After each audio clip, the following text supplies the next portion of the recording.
අපේ ඉලෙක්ට්‍රොනික විද්‍යා පාඩමේ අද 4 වන දිනය. අපි නේද? අපි කිසියම් දුරක් ඉස්සරහට ආවා. සන්ධි ඩයෝඩ් කොටස අවසන් කරා.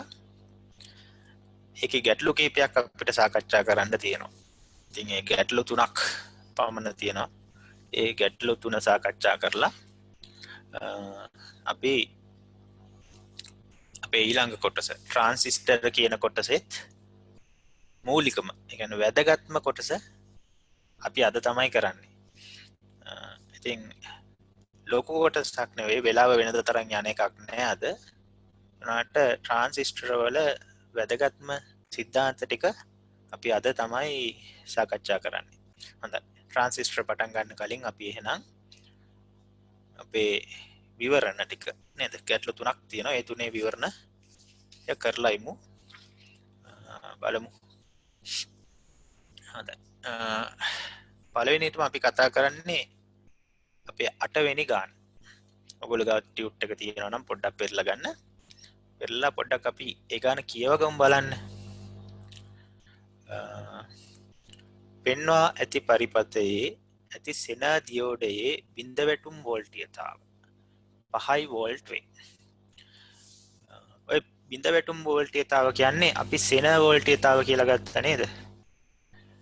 ඒ කියන්නේ සෙන ඩයෝඩයේ පසු නැඹුරු අවස්ථාවේදී ඒක තුලින් ධාරාවක් ගැලීමට නම් ඒ සෙන ඩයෝඩයේ අපි යන්න ඕන වෝල්ටීයතාව තමයි ඔය සෙන ඩයෝඩයේ බිඳ වැටුම් වෝල්ටීයතාව කියලා කියන්නේ. ඊට පස්සේ කියනවා කෝෂයේ ප්‍රතිරෝධ නොසලකා හැරිය හැකියි.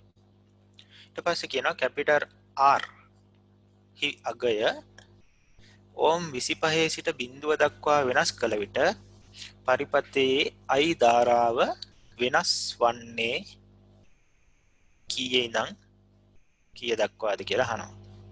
හොඳයි. දැන් අවස්ථා දෙකක් කියනවානේ. මුලින්ම කියනවා ඔය කැපිටල් R කියන ප්‍රතිරෝධයගේ 25යිලු. දෙවෙනි අවස්ථාවේ කියනවා ඒක බිඳුවයි කියලා. එහෙනම් අපි මුලින්ම අපි කැපිටල් R 25ක් වෙන අවස්ථාව සලකමු. එතකොට ඔන්න ඒ අවස්ථාව තමයි ඔය තියෙන්නේ. එතකොට දැන් කැපිටල් R කියන ප්‍රතිරෝධය ඔකේ තියෙනවානේ. මෙන්න මේ ප්‍රතිරෝධයනේ නේද? ඔන්න කැපිටල් R ප්‍රතිරෝධය. ඉතින් අපි කැපිටල් R සමාන 25යි අවස්ථාවනේ. එහෙනම් අපි ඒක අගේ දාගමු 25යි කියලා. ඔන්න කැපිටල් R සමානයි 25යි. එතකොට දැන් පොඩ්ඩක් අපි මේක අධ්‍යයනය කරොත් දැන් සෙන ඩයෝඩය පසු නැඹුරු වෙලා තියෙන්නේ නේද? සෙන ඩයෝඩය ගත්තොත් සෙන ඩයෝඩ් කෝෂයේ ඍණාග්‍රය සම්බන්ධ වෙලා තියෙන්නේ සෙන ඩයෝඩේ ඇනෝඩයට. උඩ පැත්තෙන් ගියොත් කෝෂයේ ධනාග්‍රය සම්බන්ධ වෙලා තියෙනවා සෙන ඩයෝඩේ කැතෝඩයට. එතකොට ඒ කියන්නේ සෙන ඩයෝඩය පසු නැඹුරු අවස්ථාවේදී. ඉතින් අපි ඉගෙනගෙන තියෙනවා සෙන ඩයෝඩය පසු නැඹුරු අවස්ථාවේ තියෙනවා නම් එයා හරහා බිඳ වැටුම් වෝල්ටේජතාවක් පවතින්න ඕන. දැන් මේ ගානේ කියනවා සෙන ඩයෝඩයේ බිඳ වැටුම් වෝල්ටේජතාව. ඒ කියන්නේ සෙන වෝල්ටේජතාව වෝල්ට් 5ක් කියලා. එහෙනම් සෙන ඩයෝඩය හරහා වෝල්ට් 5ක් තියෙන්න ඕන. හරිනේ? පසු නැඹුරු හින්දා වෝල්ට් සෙන වෝල්ටේජතාව සෙන ඩයෝඩය හරහා තියෙනවා. කොහොමත් 5ක් තියෙන්න පුළුවන්. මොකද කෝෂයේ විද්‍යුත්ගාමක බලය වෝල්ට් 10යිනේ. 5 කියන්නේ වෝල්ට් 10ට වඩා අඩුයි. ඉතින් මේ කියන්නේ වෝල්ට් 5ක් දෙන්න පුළුවන්. හැකියාව පවතිනවා කෝෂයට. ඉතින් කෝෂයේ විද්‍යුත්ගාම වෝල්ට් 10න් 5ක් සෙන ඩයෝඩය හරහා තියෙනවා. ඒ වගේම මේ සෙන ඩයෝඩයට සමාන්තරගතව තියෙනවා ඕම් 50ක ප්‍රතිරෝධය. අපි දන්නවා සමාන්තරගතයි නම් මොනවා හරි දෙකක් ප්‍රතිරෝධ දෙකක් ධාරිත්‍රක දෙකක් නැත්තම් ඩයෝඩයකුයි මේ ප්‍රතිරෝධයකුයි ධාරිත්‍රක එහෙම මොකක් හරි සමාන්තරගතයි නම් විභවාන්තර සමානයි. ඒ කියන්නේ මේ ඕම් 50 හරහත් වෝල්ට් 5ක් තියෙන්න ඕන. ඔන්න ගානේ කිසියම් කොටසක් ඉවරයි. ඊට පස්සේ මම මෙහෙම දෙයක් කරනවා. බැටරියේ ඍණාග්‍රයේ තියෙනවනේ. ඒ ඍණාග්‍රයේ පැත්තේ තියෙන විභවය මම බිඳුවයි කියලා ගන්නවා. ඔයගොල්ලන් මේක දැක්ක නේද? මේ පරිපතේ වම් පැත්තේ යට කෙළවරේ එතන විභවය මම බිඳුවයි කියලා ගත්තා. එතකොට ඊට පස්සේ ඒ කියන්නේ එතන නිකන් භූගත කරා වගේ දෙයක් කරා. එතකොට ඒ කෝෂයේ ඍණාග්‍රයට සාපේක්ෂව අපි අනිත් තැන් වල විභව ලකුණු කරගමු. දැන් දන්න එතන විභවයේ බිඳුවයි නම් ඔන්න ඔය තැන් වල විභවයත් බිඳුවයිනේ. ඒක තේරෙනවනේ ඔයගොල්ලන්ට නේද? ඒ කියන්නේ එකම නේද? නේ තනි කම්බියෙන් සම්බන්ධයි. එහෙනම් ඔය යට තියෙන තිරස් කම්බියේ හැමතැනම විභව සමාන වෙන්න ඕන. ඒකට බිඳුවයි බිඳුවයි බිඳුවයි. ඒ කොටස හරි. ඊට පස්සේ කෝෂයේ ධනාග්‍රයේ පැත්තේ විභවය කීයක් වෙන්න ඕනද දැන්? මෙන්න මේ හරිය විභවය. ඍණාග්‍රයේ විභවය බිඳුවයි. එහෙනම් කෝෂයේ විද්‍යුත්ගාමක බලය 10යි. එහෙනම් බිඳුවට 10ක් එකතු කරාම තමයි ධනාග්‍රයේ විභවය එන්නේ. එතකොට ධනාග්‍රයේ විභව වෙනවා වෝල්ට් 10ක්. එතන වෝල්ට් 10යි නම් මෙතනත් වෝල්ට් 10ක් වෙන්න ඕනනේ. මේ ලක්ෂි. නේද? ඒක හරියනේ නේ. එතනත් විභවය 10යි. ඊට පස්සේ මට කියන්න මෙන්න මේ ලක්ෂයේ විභවය කීයක් වෙනවද? ඔය 50 ඕම් ප්‍රතිරෝධයට ඉහළින් තියෙන කොටසේ නේද? එතන යට වෝල්ට් බිඳුවයි 50 ඕම් ප්‍රතිරෝධය හරහා වෝල්ට් 5ක් තියෙනවා. එහෙනම් අපි ඒතොර ගත්ත මේ ලක්ෂයේ විභවය වෝල්ට් 5ක් වෙන්න ඕනේ. බිඳුවට 5ක් එකතු කරාම උඩ විභවය එනවා. එතකොට අපි මේ ලක්ෂ දෙකේ විභවාන්තරය විභව හොයාගත්තා. නේද? එතකොට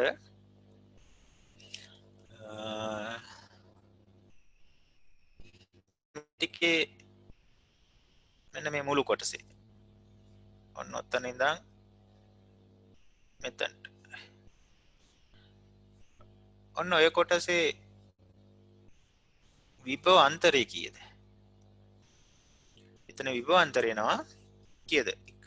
එක කෙලවරක විභවය 10යි අනෙක් කෙලවරේ විභවය 5යි. ඒකට 10න් 5ක් අඩු කරාම ඒ ලක්ෂ දෙක අතර විභව අන්තරය එනවා වෝල්ට් 5ක්. හරි නේද? ඔන්න විභව අන්තරයත් හොයාගත්තා. එතකොට එතන ගලන ධාරාව තමයි අපෙන් අහන්නේ නේද? I කියලා තියෙන්නේ ඒ දෙනින් ගලන ධාරාව. ඒතර ඒ දෙක අතර ඒ ලක්ෂ දෙක අතර තියෙන සමක ප්‍රතිරෝධය කීයද? 25 ඕම් එකක් තව 25 ඕම්ට ශ්‍රේණිගතයි. ඒ කියන්නේ ඕම් 50ක ප්‍රතිරෝධකයක් තියෙනවා. එහෙනම් දැන් ඔය I ධාරාව අපිට හොයන්න පුළුවන් නේද? ඔතනට V සමාන I ධාරා. අපි දාමු ඔය 10යි වෝල්ට් 5යි වෝල්ට් ලක්ෂ දෙක අතරට V සමාන IR. එතකොට තේරෙනවද? V එනවා කීයද? V එනවා 10 ඍණ 5ක් නේ. එක කෙලවරක විභවය වෝල්ට් 10යි. අනෙක් කෙලවරේ විභවය වෝල්ට් 5යි. එතකොට 10න් 5ක් ගියාම ඒක හරි V සමානයි I R කියන්නේ සමක ප්‍රතිරෝධය කීයද දැන්? 25 ධන 25 ශ්‍රේණිගතයිනේ. ඒකට 50යි. එතකොට දැන් උත්තරේ ගන්න පුළුවන් ඔයගොල්ලන්ට වම් පැත්තේ 5යි නේ.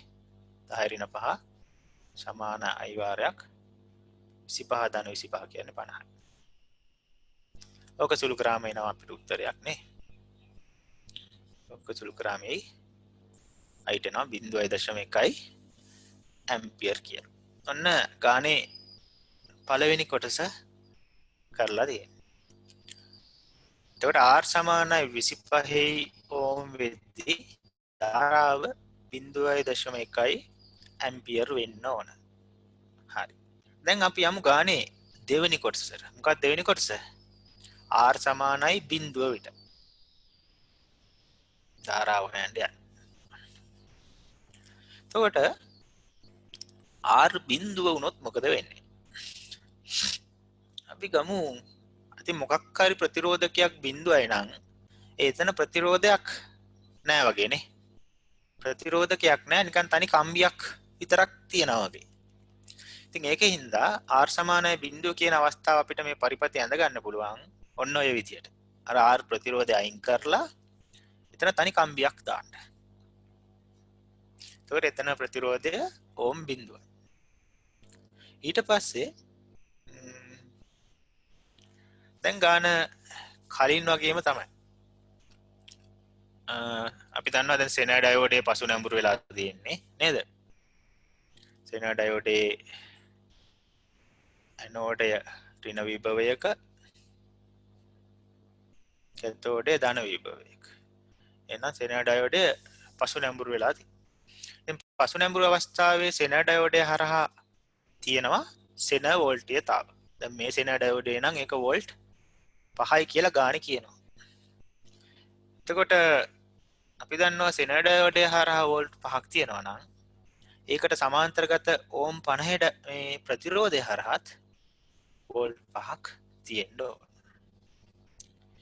ඊට පස්සේ අපි කෝෂයේ ඍණාග්‍රය භූගත කරමු. ඒ කියන්නේ කෝෂයේ ඍණාග්‍රයේ විභවය බිඳුවයි කියලා ගමු. එතකොට පහළ නේද යටම තියෙන කම්බියේ හැමතැනම විභවය බිඳුවක් වෙනවා. ඊට පස්සේ කෝෂයේ ඍණාග්‍රයේ විභවය බිඳුව නම් කෝෂයේ ධනාග්‍රයේ විභවය ඊට වඩා 10ක් වැඩි වෙන්න ඕන. එතකොට එහෙනම් ධනාග්‍රයේ විභවය වෝල්ට් 10ක් වෙනවා.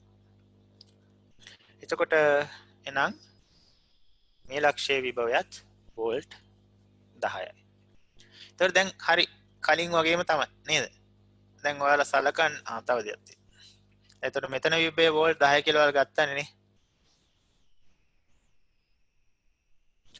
ඊට පස්සේ මෙන්න මෙතන විභවය දැන් කීයක් එනවද? කලින් වගේම තමයි. නේද? 50 ohmගේ පහළ කෙළවරේ විභවය වෝල්ට් 0යි.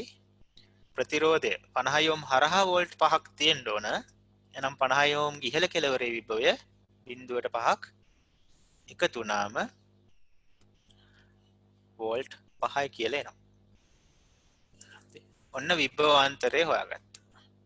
එතකොට ඔය 10 වෝල්ට් සහ 5 වෝල්ට් විභවය තියෙන ඒ ලක්ෂ දෙක අතරට මං V සමානයි IR දානවා. එතකොට V කීයද?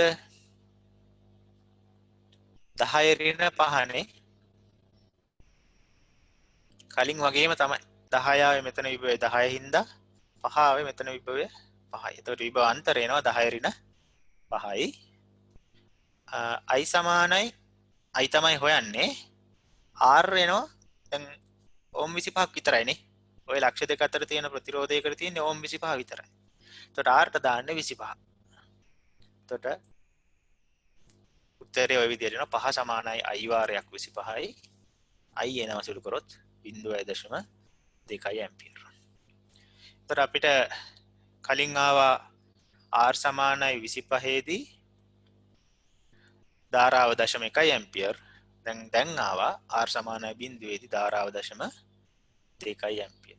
එහෙනම් ධාරාව වැඩි වෙනවා කීයද කියලාද? 0.1 සිට 0.2 දක්වා. එතකොට අපේ ගාන ගත්තොත් 4 වෙනි උත්තරේ තමයි අපිට ලැබෙන්නේ. ඉතින් මං හිතනවා ඒ හදපු ක්‍රමය ඔයගොල්ලන්ට පැහැදිලි ඇති කියලා. හරි. එතකොට 8 වෙනි ගාන ඔන්න කරා. ඒ කියන්නේ ගානේ මුකුත් සෙනා ඩයෝඩ කියලා සංකීර්ණ ගානක් නෙවෙයි මේක. අපි දැනගන්න ඕන එකම දේ තමයි සෙනා ඩයෝඩයේ පසු නැඹුරු නම් සෙනා ඩයෝඩය හරහා සෙන වෝල්ටීයතාව නැත්තම් කියනවා බිඳ වැටුම් වෝල්ටීයතාවම සෙන ඩයෝඩය හරහා පවතිනවා. පසු නැඹුරු නම් විතරයි. හරි. දැන් ඔය ගානේ නම් පසු නැඹුරු. මුලින්ම ඕගොල්ලෝ තේරුම් ගන්න ඕනේ ඒක පසු නැඹුරු සෙන ඩයෝඩයක් කියලා. පසු නැඹුරු සෙන ඩයෝඩයක් කියලා තේරුණ ගමන් ඔයගොල්ලන් ඊළඟට ඔලුවට යන්න ඕන ඒක හරහා සෙන වෝල්ටීයතාව තියෙනවා. මේ අවස්ථා ගානේ නම් සෙන වෝල්ටීයතාව වෝල්ට් 5යි. ඒ කියන්නේ සෙන ඩයෝඩය හරහා වෝල්ට් 5ක් තියෙනවා. හැබැයි හොඳට මතක තියාගන්න කෝෂයේ විද්‍යුත්ගාමක බලය වෝල්ට් 5ට වඩා වැඩි වෙන්නත් ඕන. නැත්තම් බෑනේ නේ. දැන් කෝෂයේ විද්‍යුත්ගාමක බලය වෝල්ට් 4යි කියලා හිතමුකෝ, නිකන් 10 නෙවෙයි 4 කියලා හිතමුකෝ. එහෙම වුණොත් සෙනර් ඩයෝඩ් හරහා වෝල්ට් 5ක් තියෙන්න බෑ. තේරුණාද? කියන්නේ සෙනර් ඩයෝඩේ වෝල්ටීයතාව නැත්නම් සෙනර් වෝල්ටීයතරට වඩා කෝෂයේ වෝල්ටීයතාව වැඩි වෙන්න ඕන කියන අවශ්‍යතාවක් තියෙනවා. මෙතන ඒක හරි. ඇයි? සෙනර් වෝල්ටීයතාව 5යි කෝෂයේ විද්‍යුත්ගාමක බලය 10යි. ඉතින් 10ට වඩා 5 අඩු හින්දා සෙනර් ඩයෝඩේ හරහා 5 වෝල්ට් 5ක් තියෙන්න ඕන. ඉතින් අපි ඊළඟ ගානක ඔය තියරි එක චෙක් කරනවා. ඊළඟ ගානේ මට මතක විදියට. ඒකෙදි ඔක අපි තවත් කතා කරනවා. හොඳයි. එතකොට 8 වෙනි ගාන අපි සාකච්ඡා කරා. අපි යමු ඊළඟ ගානට. ඊළඟට ළමයි අහලා තිබ්බේ 12 වෙනි ගාන. හරි. 12 වෙනි ගාන කියන්නේ ඒ රූපයේ පෙන්වා ඇති පරිපතේ E කියන්නේ සැපෙම් වෝල්ටීයතාව B රූපයේ පෙන්වා ඇති පරිදි කාලය සමග රේඛීයව වැඩි වේ. ඒ දකුණු පැත්තේ දීලා තියෙන රූපනේ. ඒක තමයි ඔය විස්තර කරන්නේ. නේද? ඔය කෝෂයක් තියෙනවා පරිපතේ E කියලා. ඒ E කියන එකට එයාලා සැපයුම් වෝල්ටීයතාව කියනවා. අපි ඔය විද්‍යුත්ගාමක බලය කියන එකම තමයි. එතකොට ඒ කෝෂයේ සපයන වෝල්ටීයතාව E කියන එක කාලයත් එක්ක රේඛීය වැඩි වෙනවා. ඔය ප්‍රස්ථාරය දීලා තියෙනවා. එතකොට සැපයුම් වෝල්ටීයතාව රේඛීයව වැඩි වෙනවා කියලා කියනවා. ඒක හරි. ඊට පස්සේ අපි දෙවෙනි වාක්‍යයට කාලය t සමානයි t නෝට් හිදී. කියන්නේ මෙන්න මේ හරියදී. t නෝට් හිදී සැපයුම් වෝල්ටීයතාව සෙනර් වෝල්ටීයතාව ඉක්මවා යයි. ඒ කියන්නේ අපි දන්නවා ඕනම සෙනර් ඩයෝඩ් එකකට තියෙනවා බිඳ වැටුම් වෝල්ටීයතාවක්. සෙනර් වෝල්ටීයතාව කියන්නේ ඒක. අපි දන්නේ අපි අර ඉස්සෙල්ලා ගානේ නම් ඒ බිඳ වැටුම් වෝල්ටීයතාව වෝල්ට් 5යි කියලා දීලා තිබ්බනේ. එතකොට හරියටම t සමානයි t නෝට් හිදී අපි උදාහරණයකට හිතමුකෝ මෙයාගේ සැපයුම් වෝල්ටීයතාව වෝල්ට් 5යි කියලා. සෙනර් වෝල්ටීයතාව වෝල්ට් 5යි කියලා. සෙනර් වෝල්ටීයතාව අපි එකට v නෝට් කියලා ගමුකෝ. සෙනර් වෝල්ටීයතාව ඒක වෝල්ට් 5යි කියලා හිතුවොත් E කියන එක බිඳුවේ ඉඳන් වැඩි කරගෙන යද්දී E සමානයි වෝල්ට් 5ක් වෙලා තියෙනවා. ඒ කියන්නේ කෝෂයේ විද්‍යුත්ගාමක බලය සෙනර් ඩයෝඩේ සෙනර් වෝල්ටීයතාවට සමාන වෙලා තියෙන්නේ හරියටම t සමානයි t නෝට් හිදී. ඒ අවස්ථාව වෙනකම්ම සැපයුම් වෝල්ටීයතාව සෙනර් වෝල්ටීයතාවට වඩා අඩු අගයක තමයි තිබිලා තියෙන්නේ. අන්න එහෙම කතාවක් කියන්නේ. මම 5 වෝල්ට් කියලා ගත්ත උදාහරණයකට හරි අපි ඉස්සරහට යමු. හරි. ඊට පස්සේ කියනවා t නෝට් හිදී සැපයුම් වෝල්ටීයතාව සෙනර් වෝල්ටීයතාවට සමාන වෙනවා. t නෝට් පහුවද්දී එතනින් පස්සේ ඉතින් සැපයුම් වෝල්ටීයතාව සෙනර් වෝල්ටීයතාවට වඩා වැඩි වෙනවා. හරි. ඊට පස්සේ කියනවා CI ඕම් ප්‍රතිරෝධය හරහා වෝල්ටීයතාව VR ලු. දැන් තියෙනවා CI ඕම් ප්‍රතිරෝධකයක්. එයා හරහා තියෙන විභවාන්තරේ VR කියලා දීලා තියෙනවා. ඊට පස්සේ කියනවා සෙනර් ඩයෝඩය හරහා වෝල්ටීයතාව VZ ලු. ඔය යට සෙනර් ඩයෝඩයට දකුණු පැත්තෙන් VZ කියලා ලකුණු කරලා තියෙනවානේ. හොඳට මතක තියාගන්න ඔය VZ කියන්නේ සෙනර් වෝල්ටීයතාව නැත්නම් බිඳ වැටුම් වෝල්ටීයතාව නෙවෙයි. මෙතන VZ කියන්නේ සෙනර් ඩයෝඩය හරහා ඒ මොහොතේ පවතින විභවාන්තරය. හරිද? සෙනර් ඩයෝඩය හරහා ඒ මොහොතේ කිසියම් අවස්ථාවක පවතින විභවාන්තරය තමයි VZ කියන්නේ. නැත්නම් අපි සාමාන්‍යයෙන් VZ කියලා දාන්නේ සෙනර් වෝල්ටීයතාවට. ඉතින් මෙතන පටල ගන්න එපා. මෙතන VZ කියලා කියන්නේ සෙනර් ඩයෝඩය හරහා ඒ මොහොතේ පවතින විභවාන්තරයට. එතකොට සෙනර් ඩයෝඩය හරහා වෝල්ටීයතාව VZ ප්‍රතිරෝධය හරහා වෝල්ටීයතාව VR. ඔය දෙන්නා කාලයත් එක්ක කොහොමද වෙනස් වෙන්නේ කියලා තමයි අහන්නේ. කියන්නේ අපි කාලයත් එක්ක මේ E වැඩි කරගෙන යනවා. එතකොට E වැඩි කරගෙන යද්දී ඊට අනුව VR සහ VZ කොහොමද කාලයත් එක්ක වෙනස් වෙන්නේ කියලා ප්‍රස්ථාර පහක් දීලා තියෙනවා. හරි උත්තරේ තෝරන්න කියලා කියනවා. ඉතින් ඕක හදන්ඩ මං චුට්ටක් ඉස්සරහට යන්නම් ඊළඟ පිටුවට. හරි. මම පොඩි උදාහරණයකින් මොක කියලා දෙන්නද? හරි. එතකොට ටිකක් මට හිතෙනවා මේ ළඟින් කියලා දෙන්නේ නැහැ හින්දා ටිකක් වැඩිපුර පැහැදිලි වෙයි කියලා. අපි හිතමු සෙන වෝල්ටියතාව. මේ ගානේ සෙන ඩයෝඩයක් දීලා තියෙනවානේ.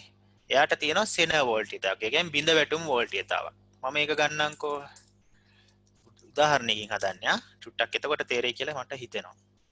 සෙන වෝල්ටේජ් එක සෙන ඩයෝඩේ අපි ගමුකෝ අර ඉස්සල්ලා ගානේ දීපු වගේම වෝල්ට් 5ක් කියලා. ඔන්න සෙන වෝල්ටේජ් එක වෝල්ට් 5යි. දැන් E කියන අගය නේද කෝෂයේ විද්‍යුත් ගාමක බලය ඔය පහළ ප්‍රස්ථාරයේ විදියට ටික වැඩි වේගන යනවා. හොඳයි. එතකොට අපි හිතමු E සමානයි බිඳුව කියලා. E සමානයි බිඳුවයි. කියන්නේ කෝෂයේ විද්‍යුත් ගාමක බලයක් නැහැ. එහෙනම් ඉතින් V Z VR දෙන්නම බිඳුව වෙන්න එපා. එතකොට කෝෂයේ විද්‍යුත් ගාමක බලය බිඳුවක් නම් V Z උත් බිඳුවයි VR උත් බිඳුවයි. එතකොට ඒක කතා කරන්න දෙයක් නැහැ. ඊට පස්සේ අපි ගමු E සමාන 1යි කියලා. හොඳට අහන් ඉන්න. E සමාන 1යි. දැන් කෝෂයෙන් දෙන වෝල්ට් එකක්. එතකොට දැන් අපි සෙන ඩයෝඩේ වෝල්ටියතාව කීයද කිව්වේ? සෙන වෝල්ටියතාව වෝල්ට් 5යි. කියන්නේ සෙන ඩයෝඩේ හරහා ධාරාවක් ගලන්න නම් සෙන ඩයෝඩේ හරහා අඩුම සෙන ඩයෝඩේ හරහා වෝල්ට් 5ක් තියෙන්න ඕන. දැන් සෙන ඩයෝඩේ හරහා ධාරාවක් ගලන්නේ නැහැ. සෙන ඩයෝඩේ හරහා වෝල්ට් 5ට වඩා අඩු අගයක් තිබ්බොත්. හරි. එතකොට E සමාන 1 වෝල්ට් නේ.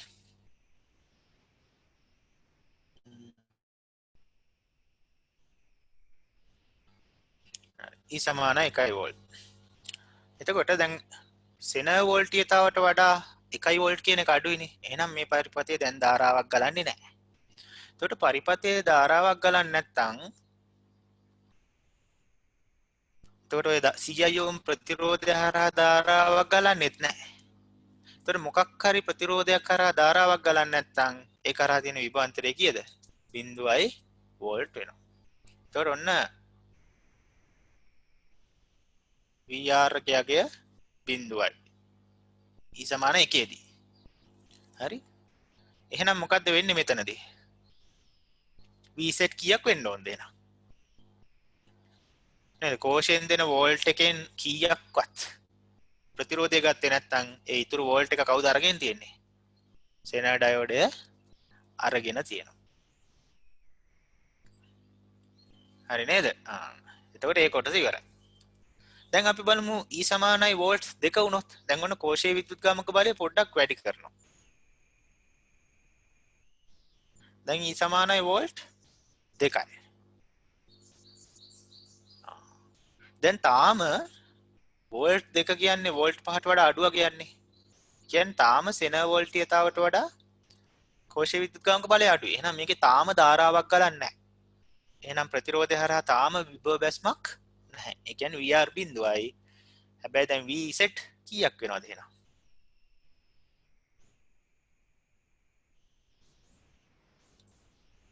එතකොට දැන් VZ වෝල්ට් 2ක් වෙන්න ඕන.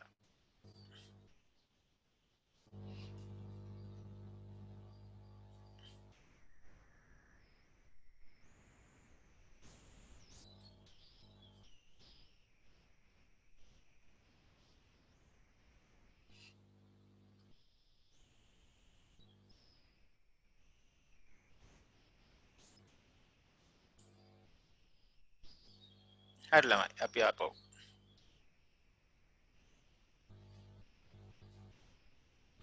පාඩමට යමු. හරි. එතකොට අපි සෙන E සමානයි 2 වෝල්ට් අවස්ථාව ගත්තේ.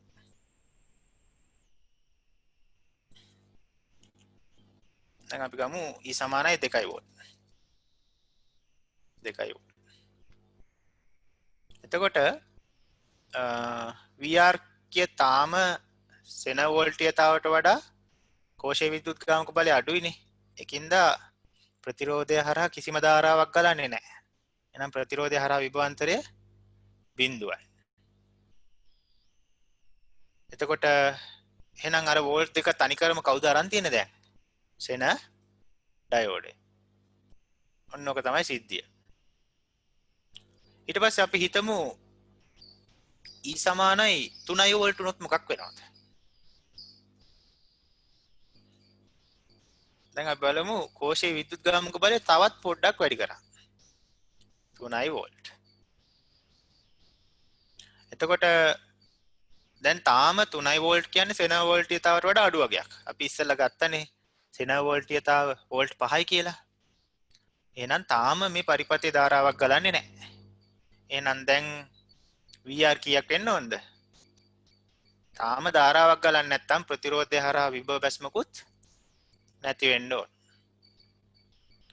එතකොට එහෙනම් අර සෙන ඩයෝඩයෙන් දීපු කෝෂයෙන් දීපු වෝල්ට් 3ම කවුද දැන් ගන්නෙ?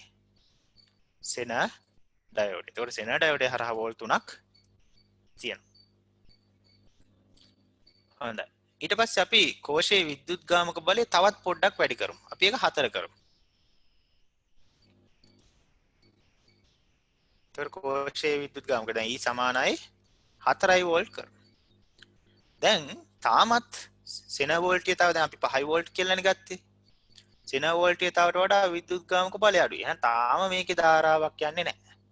එහෙනම් තාමත් ප්‍රතිරෝධය හරහා ධාරාවක් ගලන්නේ නැති ඉඳ යාගේ විද්‍යුත්ගාමක බලය VR බිඳුවක් වෙනවා. ඒ වගේම හැබැයි දැන් V set කීයක් වෙනවද එහෙනම් දැන් අර දෙන වෝල්ට් 4ම V set ගන්නවා. එතකොට V set වෙනවා දැන් වෝල්ට් 4යි. ඔක තමයි වෙන්නේ. ඊළඟට බලන්න වෙන දේ අපි හිතමු E සමානයි වෝල්ට් 5ක් වෙන අවස්ථාව. කියන්නේ කෝෂයේ විද්‍යුත්ගාමක බලය වෝල්ට් 5යි. දැන් වෝල්ට් 5 කියන්නේ විශේෂ අගයක්. මොකද්ද? ඔය සෙන ඩයෝඩේ සෙන වෝල්ට්‍යතාවත් වෝල්ට් 5යි. හැබැයි තාම ධාරාවක් ගලන්නේ නැහැ. මේකේ ධාරාවක් ගලන්නේ වෝල්ට් 5ට වඩා පොඩ්ඩක් හරි වැඩි වුණොත්. ඒකින්ද තාම ප්‍රතිරෝධය හරහා ධාරාවක් ගැලුවේ නැහැ. එතකොට VR සමානයි 0යි. V set කීයද දැන් එහෙනම්? අර දීපු වෝල්ට් 5ම සෙන ඩයෝඩය හරහා දැන් තියෙන්න ඕන. අන්න ඒක හරි. ඔන්න ඕක තමයි පොයින්ට් එක. දැන් ඔය සෙන වෝල්ට්‍යතාවට කෝෂයේ විද්‍යුත්ගාමක බලය සමාන වෙනකම් මොකක්ද උනේ?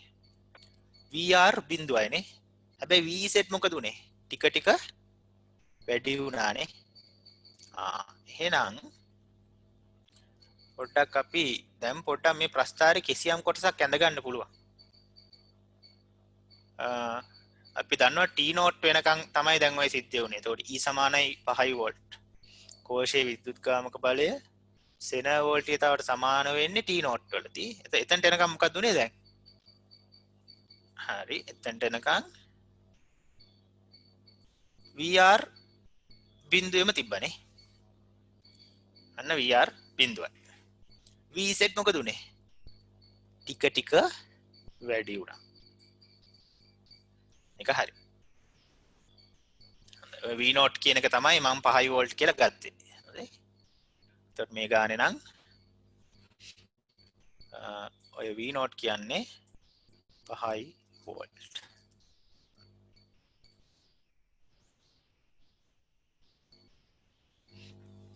දැන් අපි බලමු කෝෂයේ විද්‍යුත්ගාමක බලය සෙන වෝල්ට්‍යතාවට වඩා වැඩි කරලා.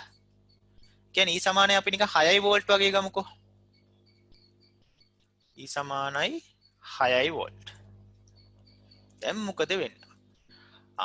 එතකොට 6 වෝල්ට් කියන්නේ සෙන වෝල්ට් ඊට වඩා වැඩියක්. ඒ කියන්නේ දැන් මේකේ ධාරාවක් ගලන්න පටන් ගන්න. දැන් ධාරාව ගලන. ඉතින් දැන් බය වෙන්න දෙයක් නැහැ මේ පරිපතේ ධාරාව ගලනවා. අන්නෝම ධාරාව ගලනවා. අයි කියලා දාගමුකෝ. ධාරාවක් ගලනවා. දැන් ධාරාව ගලනවා කියන්නේ දැන් අර 100 ඕම් ප්‍රතිරෝධය හරහා විභවාන්තරයක් දැන් තියෙනවා. දැන් බිඳුව නෙවෙයි. ඒක කීයද? ඒක හරියටම වෝල්ට් 1ක් වෙනවා. කියලා දැන් VR කියන්නේ වෝල්ට් 1යි.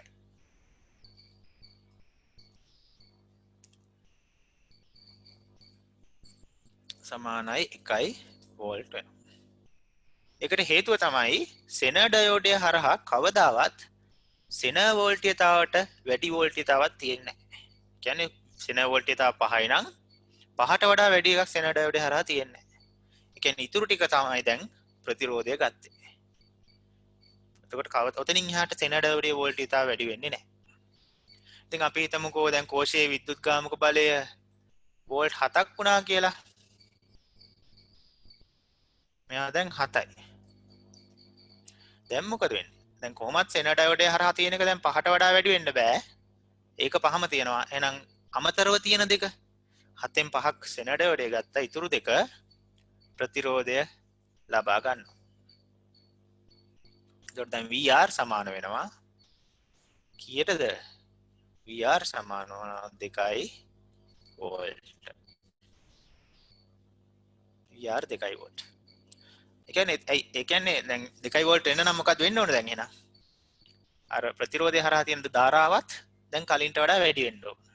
අන්න ඒ විදිහට ධාරාව වැඩි වෙනකොට VR උත් වැඩි වෙනවා 2 වෝල්ට් දක්වා.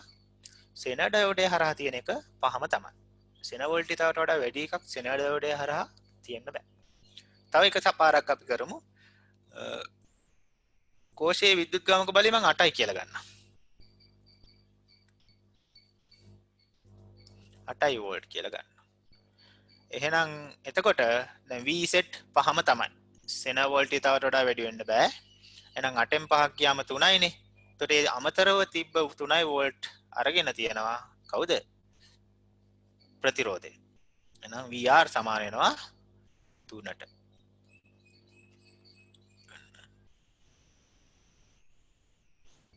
හරි. VR 3යි. ඒ කියන්නේ එතනින් පස්සේ මොකද වෙලා තියෙන්නේ පරිපතේ? ඔයාලට දැන් අපි උදාහරණයක් දැන් තේරුණා මොකද්ද?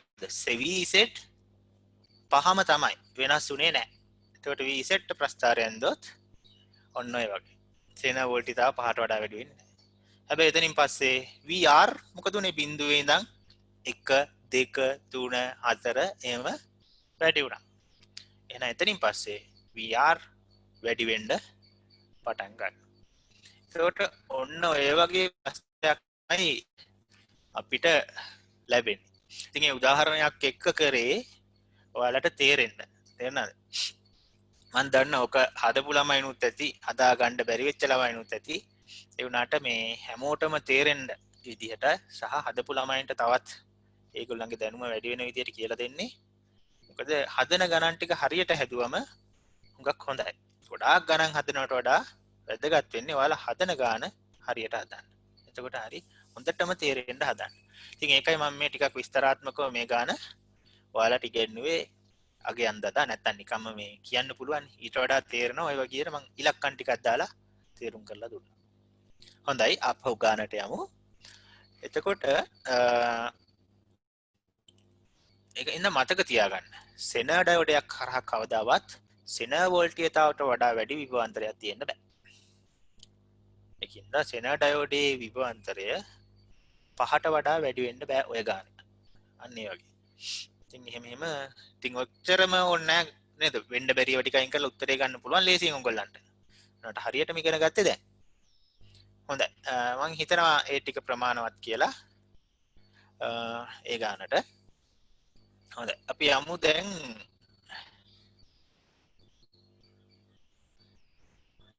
කොට ඒකේ උත්තරේ කීයද එහෙනම් එන්නේ?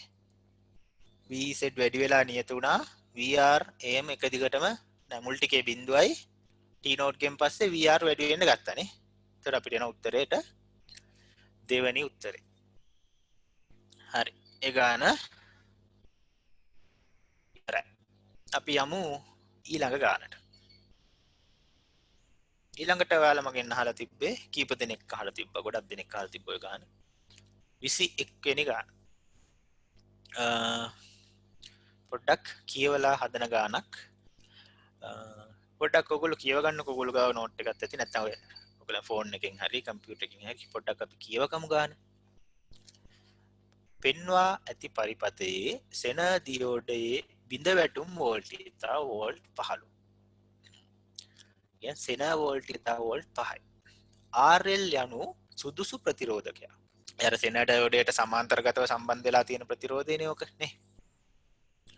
ඊට පස්සේ කියනවා S1 ස්විචය වසා S2 ස්විචය විවෘත කර පළමුව C ධාරිත්‍රකය 10 වෝල්ට් දක්වා ආරෝපණය කරනු ලබයි. ඉනික්බිතිව S1 විවෘත කර S2 වසා පසු පරිපතයේ ක්‍රියාකාරීත්වය පිළිබඳව කර ඇති පහත සඳහන් ප්‍රකාශ සලකා බලන්න. ප්‍රකාශ තුනක් තියෙනවා. අපි ඒ තුනට පස්සේ යමු. ඉතින් කියන කතාව තේරුම් ගමුකෝ. මම ඊළඟ පිටුවට යන්නම්. එයාලා කියනවා කෝෂයක් තියෙනවා වෝල්ට් 10යි. ස්විච් දෙකක් තියෙනවා S1 S2. ඊට පස්සේ මයික්‍රෝෆැරඩ් 1000ක ධාරිත්‍රකයක් තියෙනවා. ප්‍රතිරෝධ තියෙනවා R සහ RL කියලා. ඊට පස්සේ මෙතන තියෙනවා සෙන ඩයෝඩයක්. සෙන ඩයෝඩයේ පසු නැඹුරුයි නේද? සෙන ඩයෝඩේ ඇනෝඩයට ඍණ විභවයක කැතෝඩය ධන විභවයක එහෙනම් ඒක පසු නැඹුරුයි. දැන් ඒ වගේම තව දත්තයක් දීලා තියෙනවා සෙන වෝල්ටේජ් වෝල්ට් 5යි කියලා. නේද? ඒ ගානේ කියනවා සෙන ඩයෝඩේ බිඳ වැටුම් වෝල්ටේජ්තාව වෝල්ට් 5යි. මම කොහෙන් හරි ඒක ලියා ගන්නද? එතකොට සෙන වෝල්ටේජ් එක දීලා තියෙනවා. අර කලින් ගානේ දීලා තිබ්බ අගේම තමයිනේ. ආන අපි ඒක 5 වෝල්ට්. හරි. ඒක කොහොම තියාගමු. එතකොට දැන් මුලින්ම කරනවා කිව්වේ මොකද්ද? එයාලා මුලින්ම කරනවා කිව්වේ අර S1 ස්විච් එක වහනවා. ඔන්න මම S1 ස්විච් එක ඇහුවා කියන්නකො. S2 විවෘත වෙලා තියෙද්දි S1 වහනවා. නෑ. එතකොට මොකද්ද වෙන්නේ? මේ ධාරිත්‍රකයේ ආරෝපණය වෙනවා. එතකොට මේ ධාරිත්‍රකයේ ඉහළ තහඩුව ධන ලෙසත්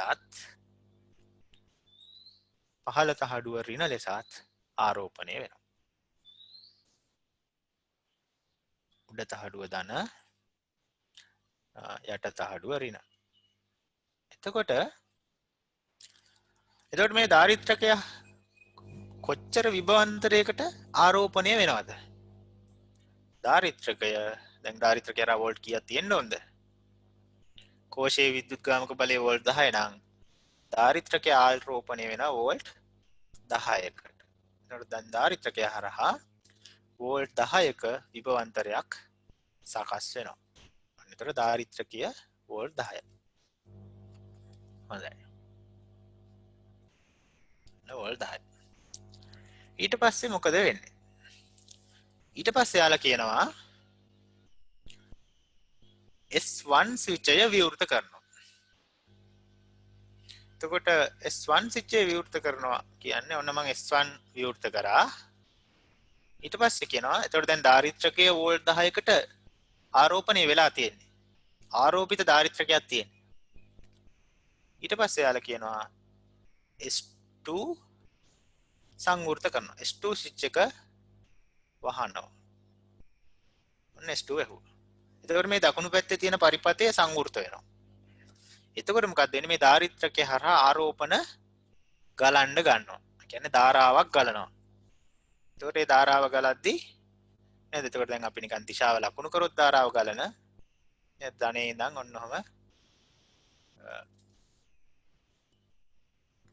මෙන්න මේ පැත්තට ඉහළට ගිහිල්ලා නේද? ඔන්න ඔය දිශාවෙන් ධාරාවක් ගලනවා. ඊට පස්සේ මෙතනදී ධාරාව ආපහු දෙකට බෙදෙයි නේ. දෙකට බෙදිලා එකතු ආපහු යටින් එයි ඔය පැත්තෙන් එකතු වෙලා එයි. ඉතින් ඔන්න ඔය විදිහේ ධාරාවක් මේකේ ගලනවා. මෙහෙටත් ගලයි. කියලා බෙදිලා එයි. කොහොම හරි දැන් ඔකේ ධාරාවක් ගලන්න ගන්න. ඉතින් ධාරාව ගලද්දි මොකද්ද වෙන්නේ? ධාරිත්‍රකයේ ටික ටික මොකක්ද වෙන්නේ? අපි කියනවා විසර්ජනය වෙනවා කියලා. නැත්නම් ධාරිත්‍රකයේ බහිනවා. ඒ කියන්නේ ධාරිත්‍රකයේ තියෙන ආරෝපණ ටික ටික ඉවර වෙනවා. එතකොට ධාරිත්‍රකයේ බහිද්දී ධාරිත්‍රකයේ ආරෝපණ ඉවර වෙද්දී ධාරිත්‍රකයේ හරහා තියෙන වෝල්ට් 10 එහෙම්මම තියනවාද? නෑ. 10 9 8 7 6 ඔය විදිහට වෝල්ට් 10ත් කාලයත් එක්ක අඩු වෙන්න ගන්නවා. වෝල්ට් 10 අඩු වෙනවා. බහිනවා. දැන් වෙන දේ අපි තේරුම් ගත්තා. අපි පොඩ්ඩක් ප්‍රකාශන වලට යන්. දැන් ප්‍රකාශන තුනක් අපිට දීලා තියෙනවා නේද? ඒ ප්‍රකාශන තුන අපි පැත්තකින් මම ලියා ගන්නම්. මේ පැත්තෙන් දාමුකෝ. ප්‍රකාශන තුන A B C අන්න ප්‍රකාශන තුන. හරි. දැන් අපි පළවෙනි ප්‍රකාශනයට යන්කෝ. කැපිටල් එක. ධාරිත්‍රකයේ වෝල්ටීයතාව 5 වෝල්ට වඩා ප්‍රමාණවත් ලෙස ඉහළින් පවතින තුරු RL හරහා වෝල්ටීයතාව 5 වෝල්ට් වේ. දැන් මෙතන කියන්නේ සෙන වෝල්ටීයතාව වෝල්ට් 5යිනේ. දැන් මෙතන මේකත් අර ඉලක්කම් වලින් මම කියලා දෙන්නම්කෝ. දැන් අපි හිතමු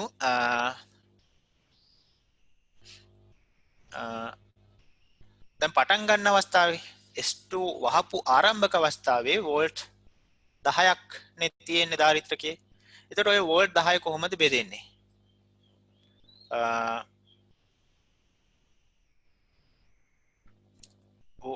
එතකොට වෝල්ට් 10 කියන්නේ සෙන වෝල්ටීයතාවට වඩා වැඩිනේ.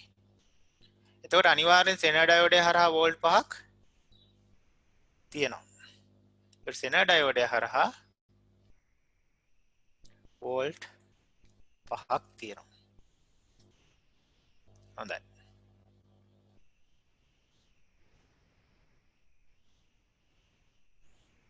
එතකොට එහෙනම් ඉතුරු පහ කවුද තියෙන්නේ? එහෙනම් ඔය R හරහාත් වෝල්ට් 5ක් තියෙන්න ඕන. R හරහාත් වෝල්ට් 5ක් තියෙනවා. එතකොටනේ 5යි 5යි 10ක් එන්නේ නේ.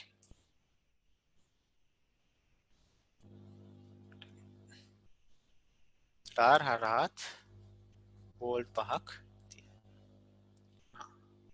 ඊට පස්සේ R හරහාත් වෝල්ට් 5ක් තියෙනවා.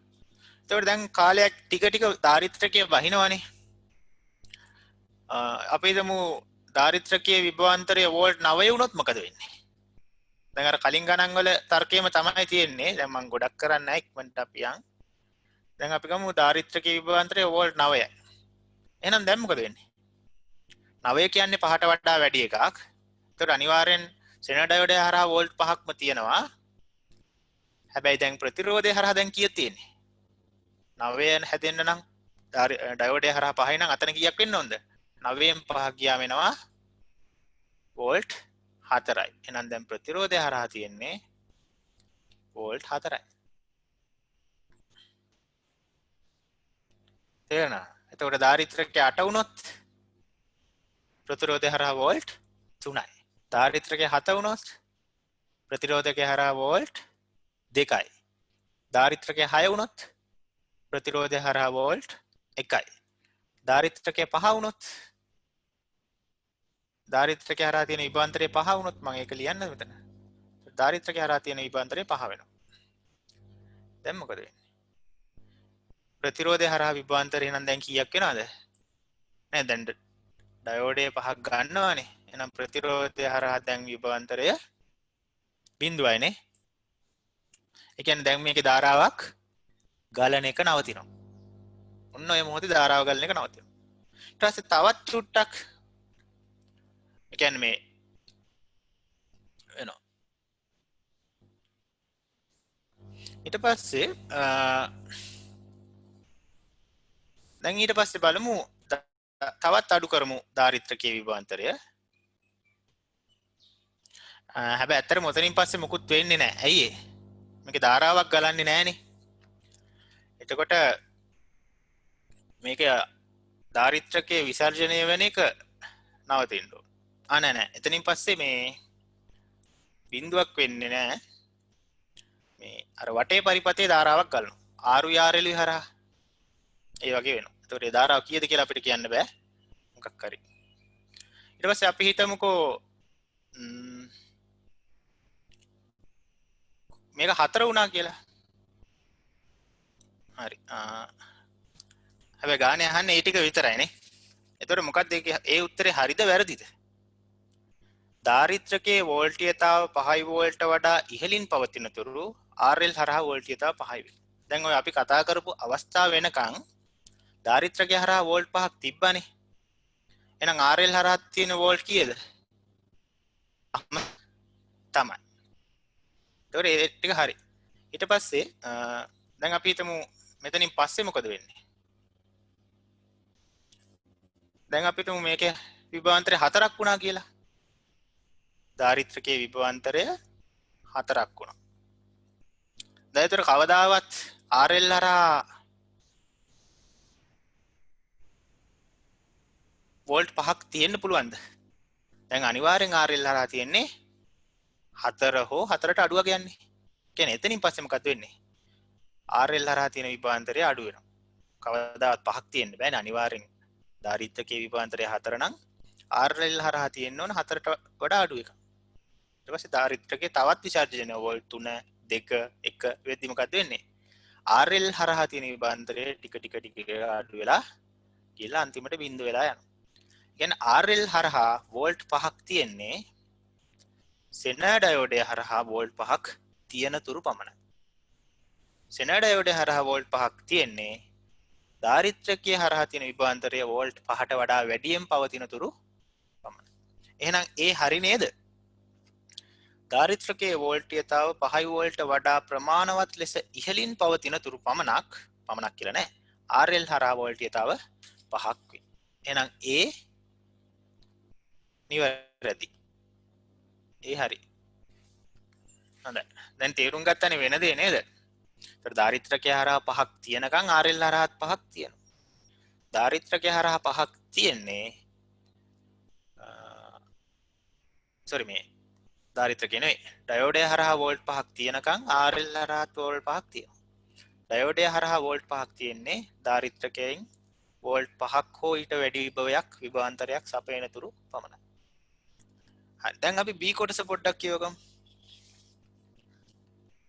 RL හරහා වෝල්ටීයතාව නියතව පවතින කාල පරාසය ධාරිතාවයේ අගය මත රඳා නොපවතී කියලා කියනවා. මොකද්ද ධාරිතාව කියන්නේ? අපි දන්නවා විද්‍යුත් ක්ෂේත්‍ර පාඩමේ අපි ඉගෙන ගන්නවා නේද? සමීකරණයක් Q සමානයි CV කියලා.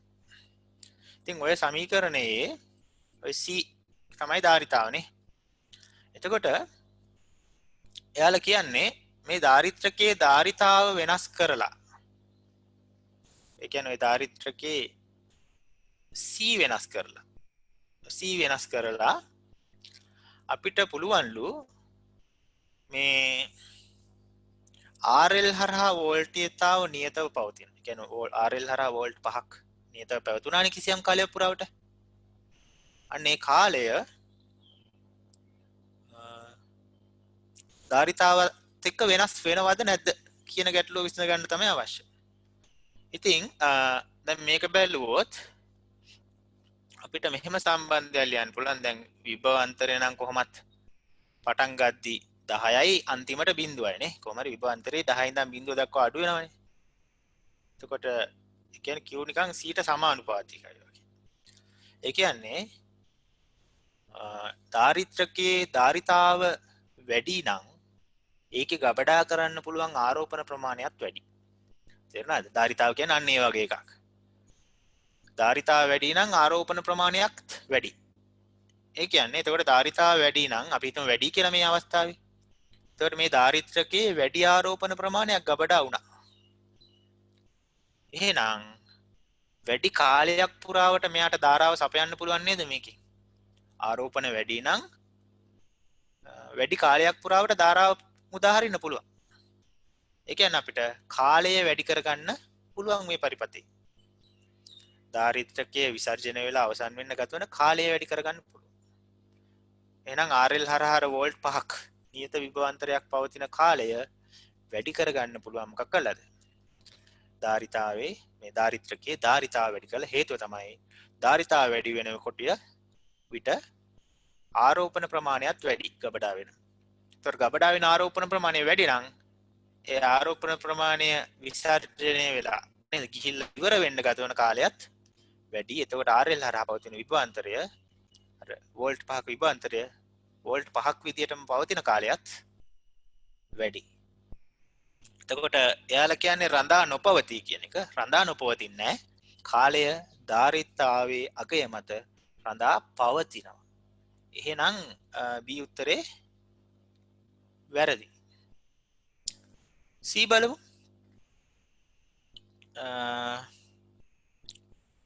R හරහා විභව බැස්ම කාලය සමග ක්‍රමයෙන් අඩු වේ. ඒක හරි නේද? මතකද අපි කරා දැන් ටිකට කලින්.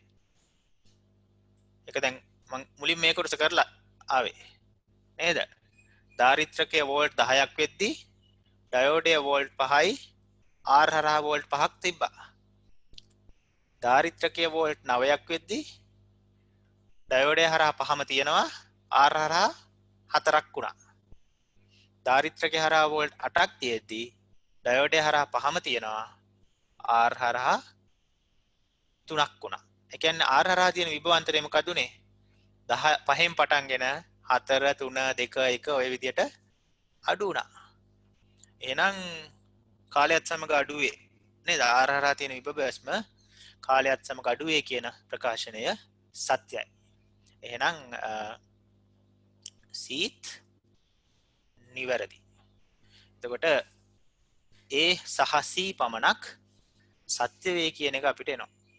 එතකොට උත්තරේ ගත්තොත්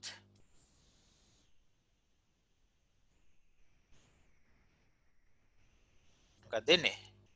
හතරවෙනි උත්තරේ අපිට එනවා A සහ C පමණක් සත්‍ය වේ කියන එක. හොඳයි. ඔය ගණන් ටික තමයි කට්ටිය අහලා තිබ්බේ.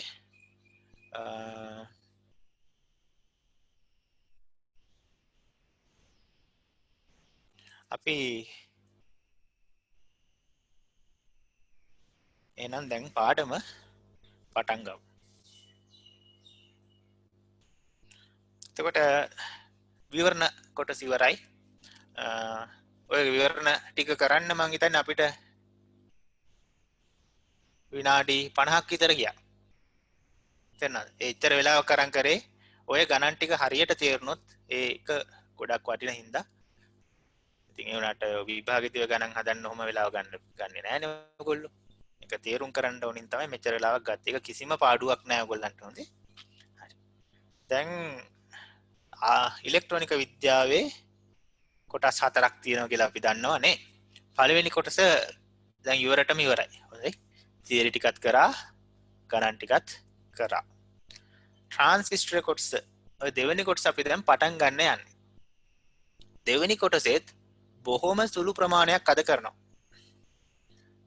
හැබැයි මූලිකම ටික ඔය අද කරන ටික හොඳටම තේරෙන්න ඕන. ඕක තේරුනොත් තමයි ඊළඟ ටික ඔයාලට තේරෙන්නේ. ඉතින් අද කරන ටික පොඩ්ඩක් වුණාට මේ සතිය ලබන සතියේදී ඔය අද කරපු ටික හොඳට තේරුම් අරගෙන එන්න. නැත්තම් ඕක මේ වැඩක් නෑ. ලබන සතියෙන් පස්සේ කරන ටික ඔයගොල්ලන්ට තේරෙන්නේ නෑ. සති 3ක් විතර යනකම් අපි තව අදට අමතරව තව සති 3ක් විතර මේ ට්‍රාන්සිස්ටර් කරයි මට හිතෙන්නේ. එතකොට මේ මොකුත් තේරෙන්නේ නැති වෙයි මේ අද කරපු ටික තේරුම් ගත්තේ නැත්තම්. ඉතින් ඒක ගොඩක් වැදගත්ම ටික. ඉතින් මම පුළුවන් තරම් හිමින් ෂේප් එකේ ගාන්ට කියලා දෙන්නම්. හොඳට අහගන්න. හරි. හරි ලේසි. අමාරු නෑ පොඩ්ඩක්වත්.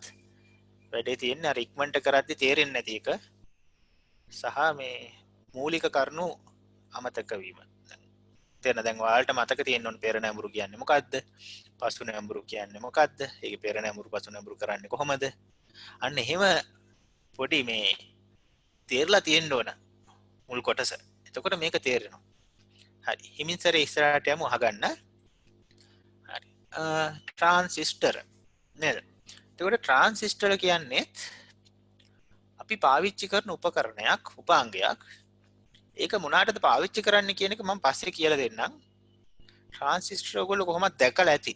ඔන්න ඕක ට්‍රාන්සිස්ටර් එක බාහිර පෙනුම. අග්‍ර තුනක් තියෙනවානේ. ට්‍රාන්සිස්ටර් එකට අග්‍ර තුනක් තියෙනවා. ඕකත්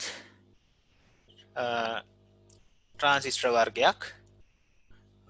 ඕකේ අග්‍ර තුනක් තියෙනවා පේන්නේ නැහැ. එකයි තියෙන්නේ. ඊටු ටික වැහිලා තියෙන්නේ. අග්‍ර තුනක් තියෙනවා. එතකොට ඔය જાති එක එක ට්‍රාන්සිස්ටර් වර්ග තියෙනවා. දැන් අපි බලමු මේක ඇතුලේ සැකැස්ම මොන වගේද කියලා. ඕක අභ්‍යන්තරයේ මොන වගේද කියලා.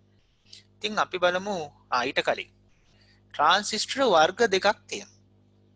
ඒ වර්ග දෙක යටතේ අපි බලමු මේ වර්ගයේ ඇතුලේ මොන වගේද මේ වර්ගයේ ට්‍රාන්සිස්ටර් වල අභ්‍යන්තරය මොන වගේද කියලා. එතකොට ඒ වර්ග දෙක තමයි ඔය. එක ට්‍රාන්සිස්ටර් එකකට අපි කියනවා එක වර්ගයකට කියනවා අපි NPN ට්‍රාන්සිස්ටර් කියලා. අනිත් ට්‍රාන්සිස්ටර් කියනවා PNP ට්‍රාන්සිස්ටර් කියලා. එතකොට අපි ඉස්සෙල්ලාම මේ NPN ට්‍රාන්සිස්ටර් වම් පැත්තේ තියෙන ඒ වර්ගය ගැන ඉගෙන ගමු. බලමු NPN ට්‍රාන්සිස්ටර් එක කොහොමද හදලා තියෙන්නේ කියලා. ඒතර මුලින්ම කරලා තියෙන්නේ තනි අර්ධ සන්නායක කැබැල්ලක් ගන්නවා. අපි හිතමු සිලිකන් කියලා. සිලිකන් අර්ධ සන්නායක කැබැල්ලක් අරගෙන ඒක ওই විදිහට කොටස් තුනකට බෙදා ගන්නවා. බෙදා ගන්න කියන්නේ කපලා වෙන් කරන්නේ නැහැ නිකන් පොඩි සලකුණු කරගන්නවා කොටස් තුන.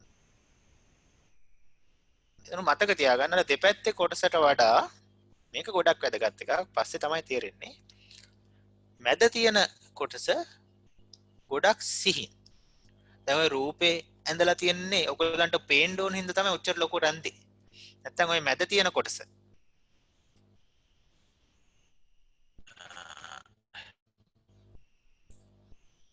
මෙන්න මේ කොටස. ඔය මැද තියෙන කොටස ඔයිටත් වඩා ගොඩක් සිහින්. තේරෙනවද? ගොඩක් සිහින්ව තමයි මැද කොටස තෝරගන්නේ. දැන් ඔයාලට පේන්න තමයි ඔය ලොකුට ඇඳේ. එතකොට ඕක තමයි කොටස් තුනක් ඕකේ බෙදා ගන්නවා. බෙදා ගන්නවා කියන්නේ නිකන් රේඛා ගහලා වෙන් කර ගන්නවා කියලා හිතා ගන්නකො. ඊට පස්සේ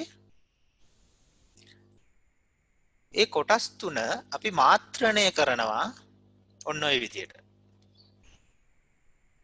ඒ කියන්නේ දෙපැත්තේ කොටස් දෙක n වර්ගයේ අර්ධ සන්නායකයක් බවට පත් කරනවා. ඒ කියන්නේ ආසනික් වගේ මූලද්‍රව්‍යයක් මාත්‍රණය කරනවා දෙපැත්තේ කොටස් දෙකට. එතකොට ඒක n වර්ගයේ අර්ධ සන්නායකයක්. මැද කොටස p වර්ගයේ අර්ධ සන්නායකයක් බවට පත් කරනවා. ඒ කියන්නේ මැදට අපි මාත්‍රණය කරනවා බෝරෝන් වගේ එකක්. තේරුණාද? එතකොට ඕක හින්දා තමයි ඔකට NPN අර්ධ සන්නායක කියලා මේ ට්‍රාන්සිස්ටර් කියලා කියන්නේ. එතකොට දෙපැත්ත n වර්ගයේ අර්ධ සන්නායකයක් වන විදියටත් මැදය p වර්ගයේ අර්ධ සන්නායකයක් වෙන විදියටත් ඒ තනි සිලිකන් කැපැල්ල මාත්‍රණය කරනවා. ඊට පස්සේ අපි ඔය කොටස් තුනට ඔහොම අග්‍ර තුනක් සම්බන්ධ කරනවා. කම්බි කෑලි තුනක් ගහනවා තුන් පැත්තේ. ඔන්න ඕකට තමයි අපි NP කියලා කියන්නේ. ඔච්චරයි. තේරුණා නේද? හරි. හරි පිළිවෙල හින්දා තමයි NPN කියන්නේ. PNP කියන්නේ එහෙනම් මොකද්ද? දෙපැත්ත P මැද N. ඒක PNP. ඕක NPN. ඊට පස්සේ අග්‍ර අපි නම් කරන ක්‍රමයකුත් තියෙනවා. අපි ඔය අග්‍ර නම් කරන්නේ ඔය විදිහට. ඔය මැද තියෙන අග්‍රයට අපි කියනවා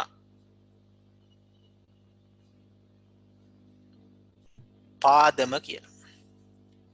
ඉංග්‍රීසියෙන් කියන බේස් එක කියලා අපි ඒකින්ද ගණන් හදලා අපි දැන් එහෙම ඉංග්‍රීසි අකුරුනේ දාන්නේ අග්‍ර වලට නේද? ඒකට අපි මේ අග්‍රයට අපි B අකුරෙන් තමයි මේ අග්‍රය හඳුන්වන්නේ. ඒක පාදම අග්‍රය. B අකුර. ඊට පස්සේ දකුණු පැත්තේ ඊට පස්සේ දෙකක් තියෙනවානේ දෙපැත්තේ NN කියලා. ඔය දෙකෙන් එකකට අපි කියනවා E. නැත්නම් විමෝචකය කියනවා. අපි ඉංග්‍රීසියෙන් emitter කියලා කියන හින්දා අපි ඒකට කැපිටල් E අකුර තමයි භාවිතා කරන්නේ ඒ අග්‍රය නම් කරන්න. ඒතර අනිත් අග්‍රයට අපි කියනවා සංග්‍රාහකය. නැත්නම් ඉංග්‍රීසියෙන් කියනවා collector එක කියලා. ඒකෙන්ද අපි කැපිටල් C අකුරෙන් ඕක නිරූපණය කරනවා. එතකොට BCE කියලා අග්‍ර තුනක් තියෙනවා. පාදම සංග්‍රාහකය සහ විමෝචකය. හරි. හොඳයි. එතකොට මේ කොටසත් දැන් පැහැදිලිනේ. ඊට පස්සේ තව තියෙනවා මේකේ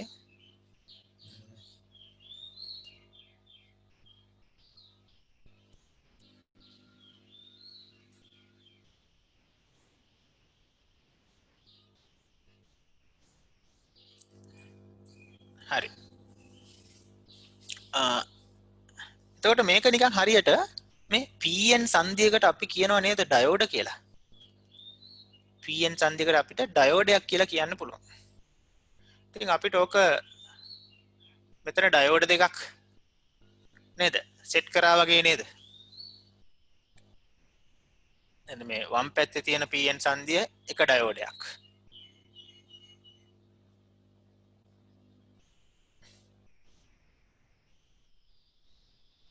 නේද? වම් පැත්තේ තියෙන මේ PN සංදිය නේද? එන්න කියන්නේ කැතෝඩය. ඒකට මේ පැත්ත එක ඩයෝඩයක්. දකුණු පැත්තේ තියෙන PN සංදිය තව ඩයෝඩයක්. එතකොට ඔන්න ඔය වගේ ඩයෝඩ දෙකක් කොහොම මැදි සම්බන්ධ කරලා අග්‍රේට් ටිකක් දැම්මත් ඒකත් හරියට ට්‍රාන්සිස්ටරයක් වගේ තමයි.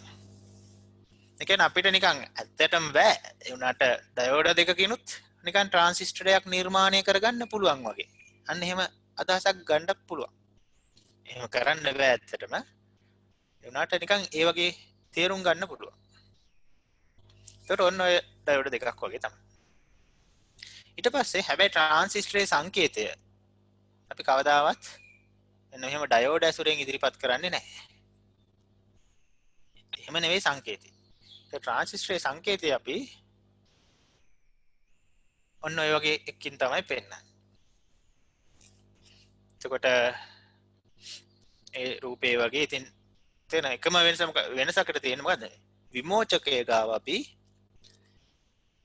ඊතලයක් ඇඳලා පෙන්නනවා. දැන් ඔන්න විමෝචකයේ ගාව අපි ඔන්නම ඊතලයක් නිරූපණය කරන නැත්නම් නේද? සංග්‍රාහකයයි විමෝචකයයි අඳුරගන්න බෑනේ C සහයි.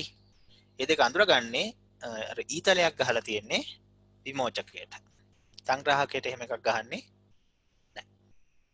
එතකොට දැන් NPN ට්‍රාන්සිස්ටර් එක අභ්‍යන්තරය මොන වගේද නිර්මාණය කරන්නේ කොහොමද? අග්‍ර තුන මොකක්ද? මොනවාද? ඒවා නම් කරන විදිහ සහ ඒකේ පරිපත්ත සංකේතය අපි ඉගෙන ගත්තා. හොඳයි. ඊට පස්සේ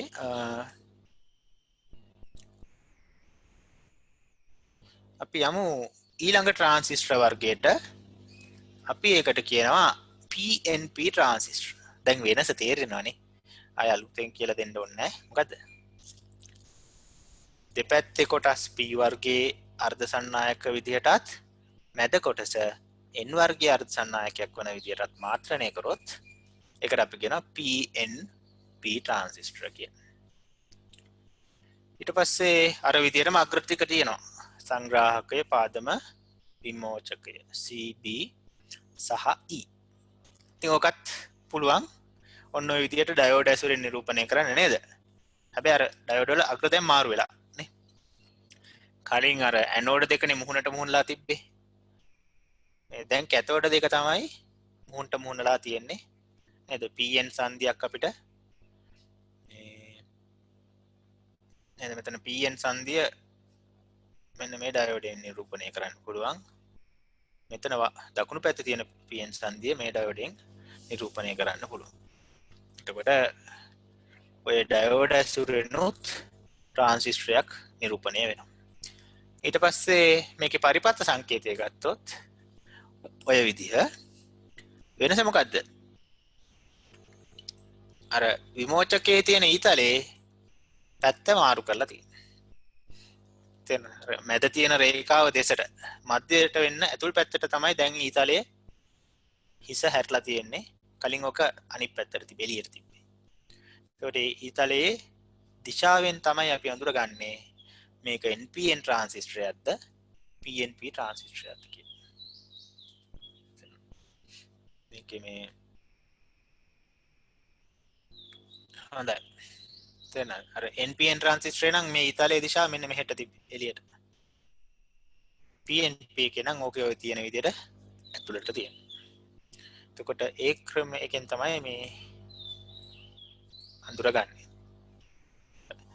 හැබැයි ඊතලේ කොහොමත් විමෝචකයට තමයි දාන්නේ, සංග්‍රාහකයටවත් පාදමටවත් කවදාවත් අපි ඊතල දාන්නේ නැහැ. සංග්‍රාහක කියන්නේ C B E. පොඩ්ඩක් ඕගොල්ලන්ගේ කොලයක් අරගෙන මේ පැත්තක ලියා ගන්නකො මෙන්න මේ ටික. මම යන්නම් NPN ට්‍රාන්සිස්ටරයට. මොකක්ද දන්නවද? දැන් ඉස්සරහට කරන ඒවට ඔය ටික ඕන. මේ ටික ලියා ගන්න අවශ්‍ය නැහැ. මේ පරිපත සංකේතය ඇඳ ගන්න NPN ට්‍රාන්සිස්ටරේ. ඊට පස්සේ C1 ගාව ලියා ගන්න සංග්‍රාහකය, B ගාව පාදම, E ගාව විමෝචකය. ඔන්න ඔය ටික ලියා ගන්නකො. කොලයක ලියලා තියාගන්න. නැත්නම් අද අපි ඉස්සරහට කරන ඒ වගේදී ඔක මතක් කර ඉන්න ගියොත් වෙලා යනවා. එතකොට කොහොමද කොලේ බලා ගන්න පුළුවන් නේ. එකින්ද මේ දකුණු පැත්තේ මේ රූපය අඳ ගන්න මේ රූපය සංකේතයේ තියෙන රූපේ. ඔය රූපය ඇඳලා CB සහයි නම් කරගෙන C ගාව ලියා ගන්න සංග්‍රාහකය කියලා, B ගාව ලියා ගන්න පාදම කියලා, E ගාව ලියා ගන්න විමෝචකය කියලා. මම දෙන්නම් ඔයගලන්ට විනාඩියක් දෙන්නම්කෝ. කොලයක ලියලා තියා ගන්නකො. ෆොටෝ එකක් ගහ ගන්නවත් මොකුත් මේ එපා. මොකද මේ අතරමඟදී බලන්න ඕනේ. ඒකින්ද කටුවට කොලයක ලියා ගන්න. C ගාව ලියා ගන්න සංග්‍රාහකය,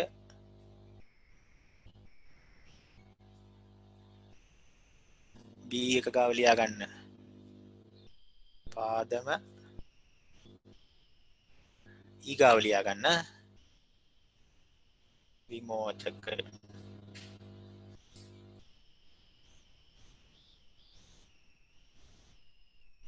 විමෝචකය. හරි නේද? තව තප්පර 30ක් දෙන්නම්. ලියාගත්ත නැති අය ලියා ගන්නකො. පරිපත් සංකේතය විතරක් ඇඳගත්තම ඇති. මොකද අපි ඉස්සරහට පරිපත් සංකේතයෙන් තමයි කතා කරන්නේ. රූපේ නම් ඉතින් ඇති දෙයක් නැහැ නේ. පරිපත් සංකේතය සම්පූර්ණ කරගන්න. හරියට ඔය ඊතලයේ තියෙන දිශාව හිම හරියට දාගන්න, මාරු කරගන්න නැතුව. ඔන්න මාතෘකාව වගේ ලියා ගන්න NPN ට්‍රාන්සිස්ටරය කියලා. මේකට උඩින් ලියා ගන්න ඔය රූපෙට උඩින්. මේ හරියට මාතෘකාව ලියන්න NPN ට්‍රාන්සිස්ටර්.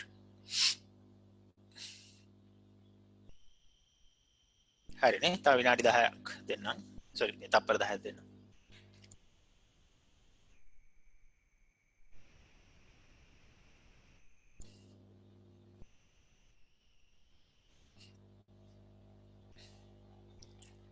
හොඳයි. ඒක හරි. ඊළඟට PNP එකත් ඔය විදිහටම සංකේතය ලියා ගන්නකො.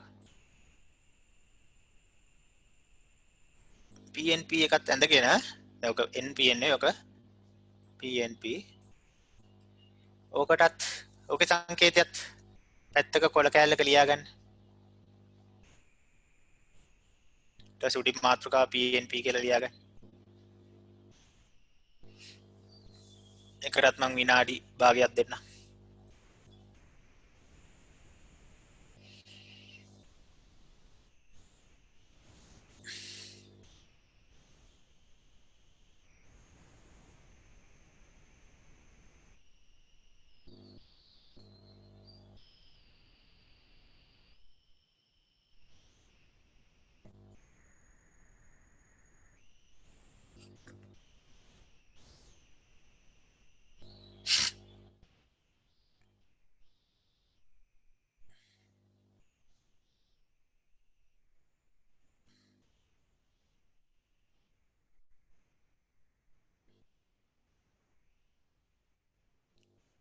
හරි. තප්පර 15ක් ගන්න තව. ඊට පස්සේ අපි ඉස්සරහට යමු. මොකද නැත්තම් ඕගොල්ලෝ ආපහු බලා ගන්න තැනක් නැහැ දැන් ඉස්සරහට කතා කරද්දී. කොලේක පැත්තක ලියලා තිබ්බම බලා ගන්න පුළුවන්. හරි. නේ.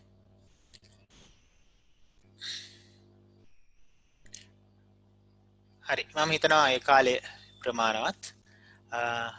අපි එහෙනම් ඉස්සරහට යමු.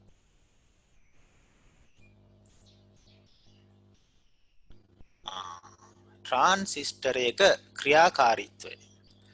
දැන් තමයි වැදගත්ම දේ කියලා දෙන්නේ. ට්‍රාන්සිස්ටරයක් ඇතුලේ වෙන දේත් අපිට හොඳට තේරුම් ගන්න පුළුවන්. ඩයෝඩය වගේම තමයි. ඩයෝඩයක් ඇතුලේ ඇත්තටම වෙන දේ දැන් අපිට තේරලා තියෙන්නේ. ඒ වගේ ට්‍රාන්සිස්ටරයක් ඇතුලේ ඇත්තටම සිද්ධ වෙන දේ හොඳට කියලා දෙන්න පුළුවන්. ඉතින් ඔය ගතිගුණයේ තියෙන ට්‍රාන්සිස්ටරයි ඩයෝඩ වලයි විතරයි. අපි ඊළඟට ඉගෙන ගන්නවා කාරකාත්මක වර්ධක කියන කොට පරිපථ කියලා කොටසක්. ඒකෙදි අර අභ්‍යන්තරයේ වෙන දේ ඉලෙක්ට්‍රෝන කොහොමද යන්නේ කුහර කොහොමද යන්නේ එහෙම ඔයාලට කියලා දෙන්න බෑ. ඒක නිකන් පිටින් අත ගන්නවා වගේ දෙයක් කරන්නේ. හැබැයි මේ ට්‍රාන්සිස්ටර් වල එහෙම ප්‍රශ්නයක් නැහැ. අභ්‍යන්තරයේ වෙන දේ ඔයාලට කියලා දෙන්න පුළුවන්. ඔයගොල්ලන්ට තේරුම් ගන්න පුළුවන්. ඉතින් බලමු මොකද්ද වෙන්නේ කියලා.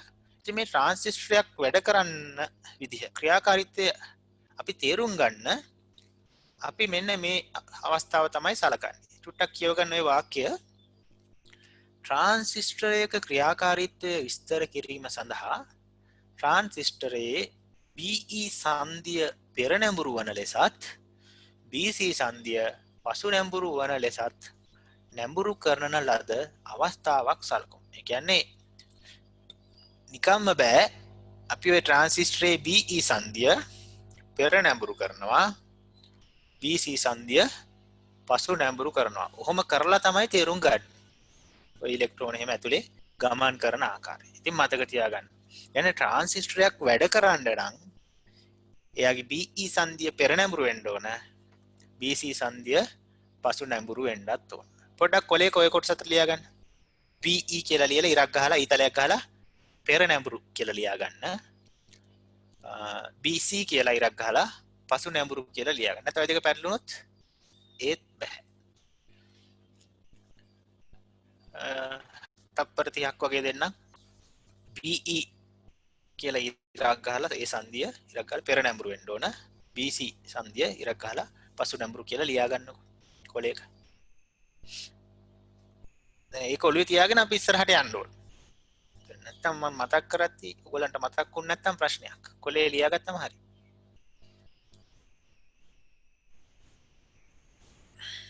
හරි. තව විනාඩි තප්පර 10ක් දෙන්නම්.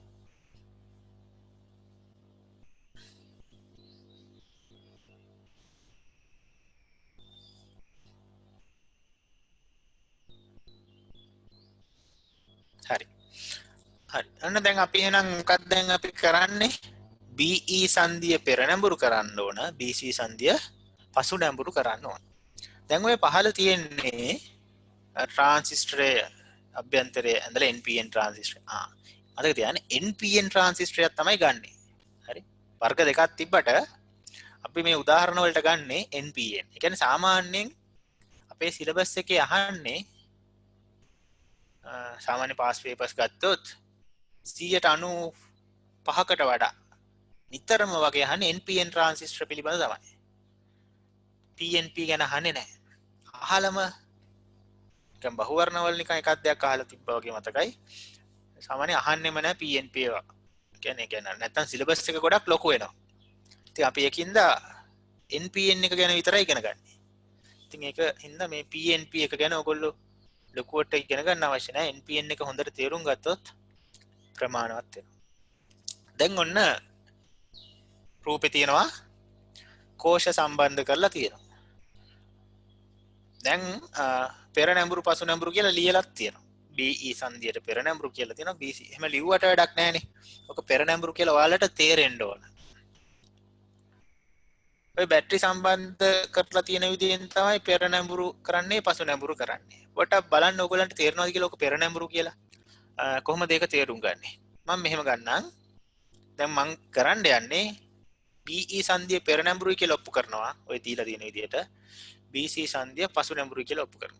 අපි උදාහරණයකට ගමු. ඔය කෝෂයක විද්‍යුත් ගාමක බලය අභ්‍යන්තර ප්‍රතිරෝධ මුකුත් නැහැ කියලා හිතුවොත් අපි හිතමු විද්‍යුත් ගාමක බලය උදාහරණයට ඇත්තටම නෙවෙයි 2 වෝල්ට් කියලා එක කෝෂයක්. හරි. එතකොට 2 වෝල්ට්. ඊට පස්සේ මෙතන තියෙනවා කෝෂ දෙකක් නේ. එහෙනම් 2 වෝල්ට් 2 වෝල්ට් දැන් ඔතන කීයද? 4 වෝල්ට්. දෙකේම විද්‍යුත් ගාමක බලය ලිව්වේ සමක විද්‍යුත් ගාමක බලය 4 වෝල්ට්. හරි. ඊට පස්සේ මම ගන්නම් මෙන්න මේ E විමෝචකය නැත්නම් මේ මෙන්න මේ හරියේ විභවය. මෙන්න මෙතන විභවය. n පෙදෙසේ විභවය. ගමු අපි 0යි කියලා. 0යි වෝල්ට්.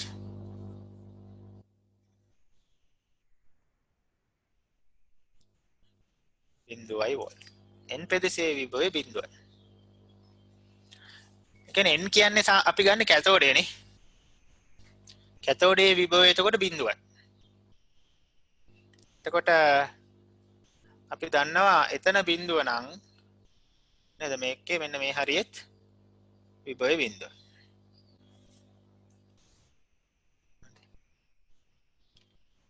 එහෙනම් මට ඔයගොල්ලෝ කියන්න මෙන්න මේ ලක්ෂයේ විභවය කීයද? කොතනින්ද ඒක ලියන්නේ? මෙන්න මෙතන විභවය. නේ දැන් අර 2 වෝල්ට් කෝෂයේ ඍණාග්‍රේ විභවය 0යි කෝෂයේ 2 වෝල්ට්. එහෙනම් ධනාග්‍රේ විභවය කීයද? 2 වෝල්ට් නේ.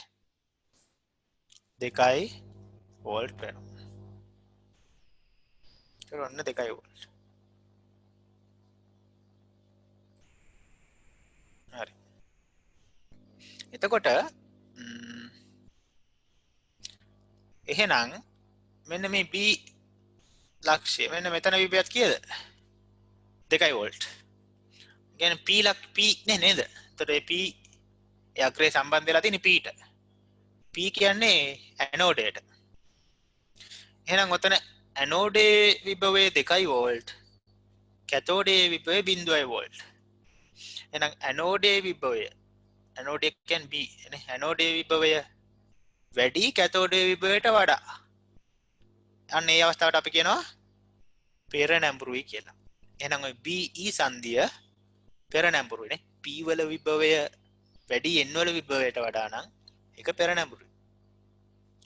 හරි.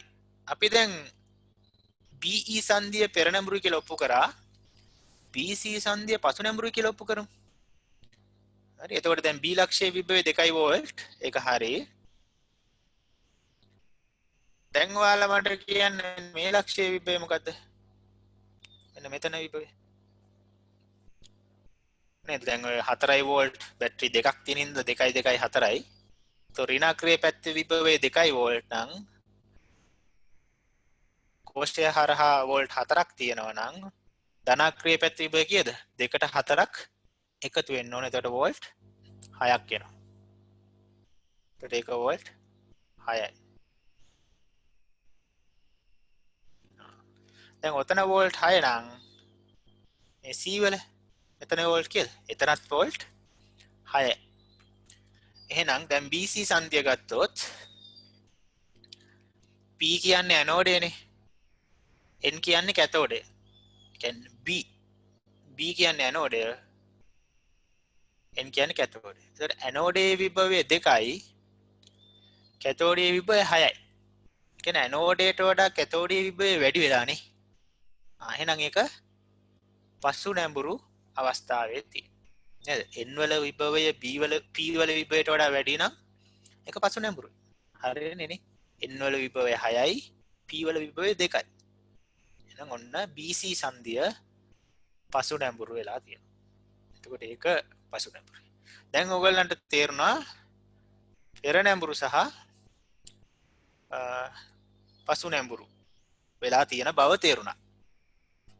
එතකොට BE සංදිය පෙර නැඹුරු වෙනවා.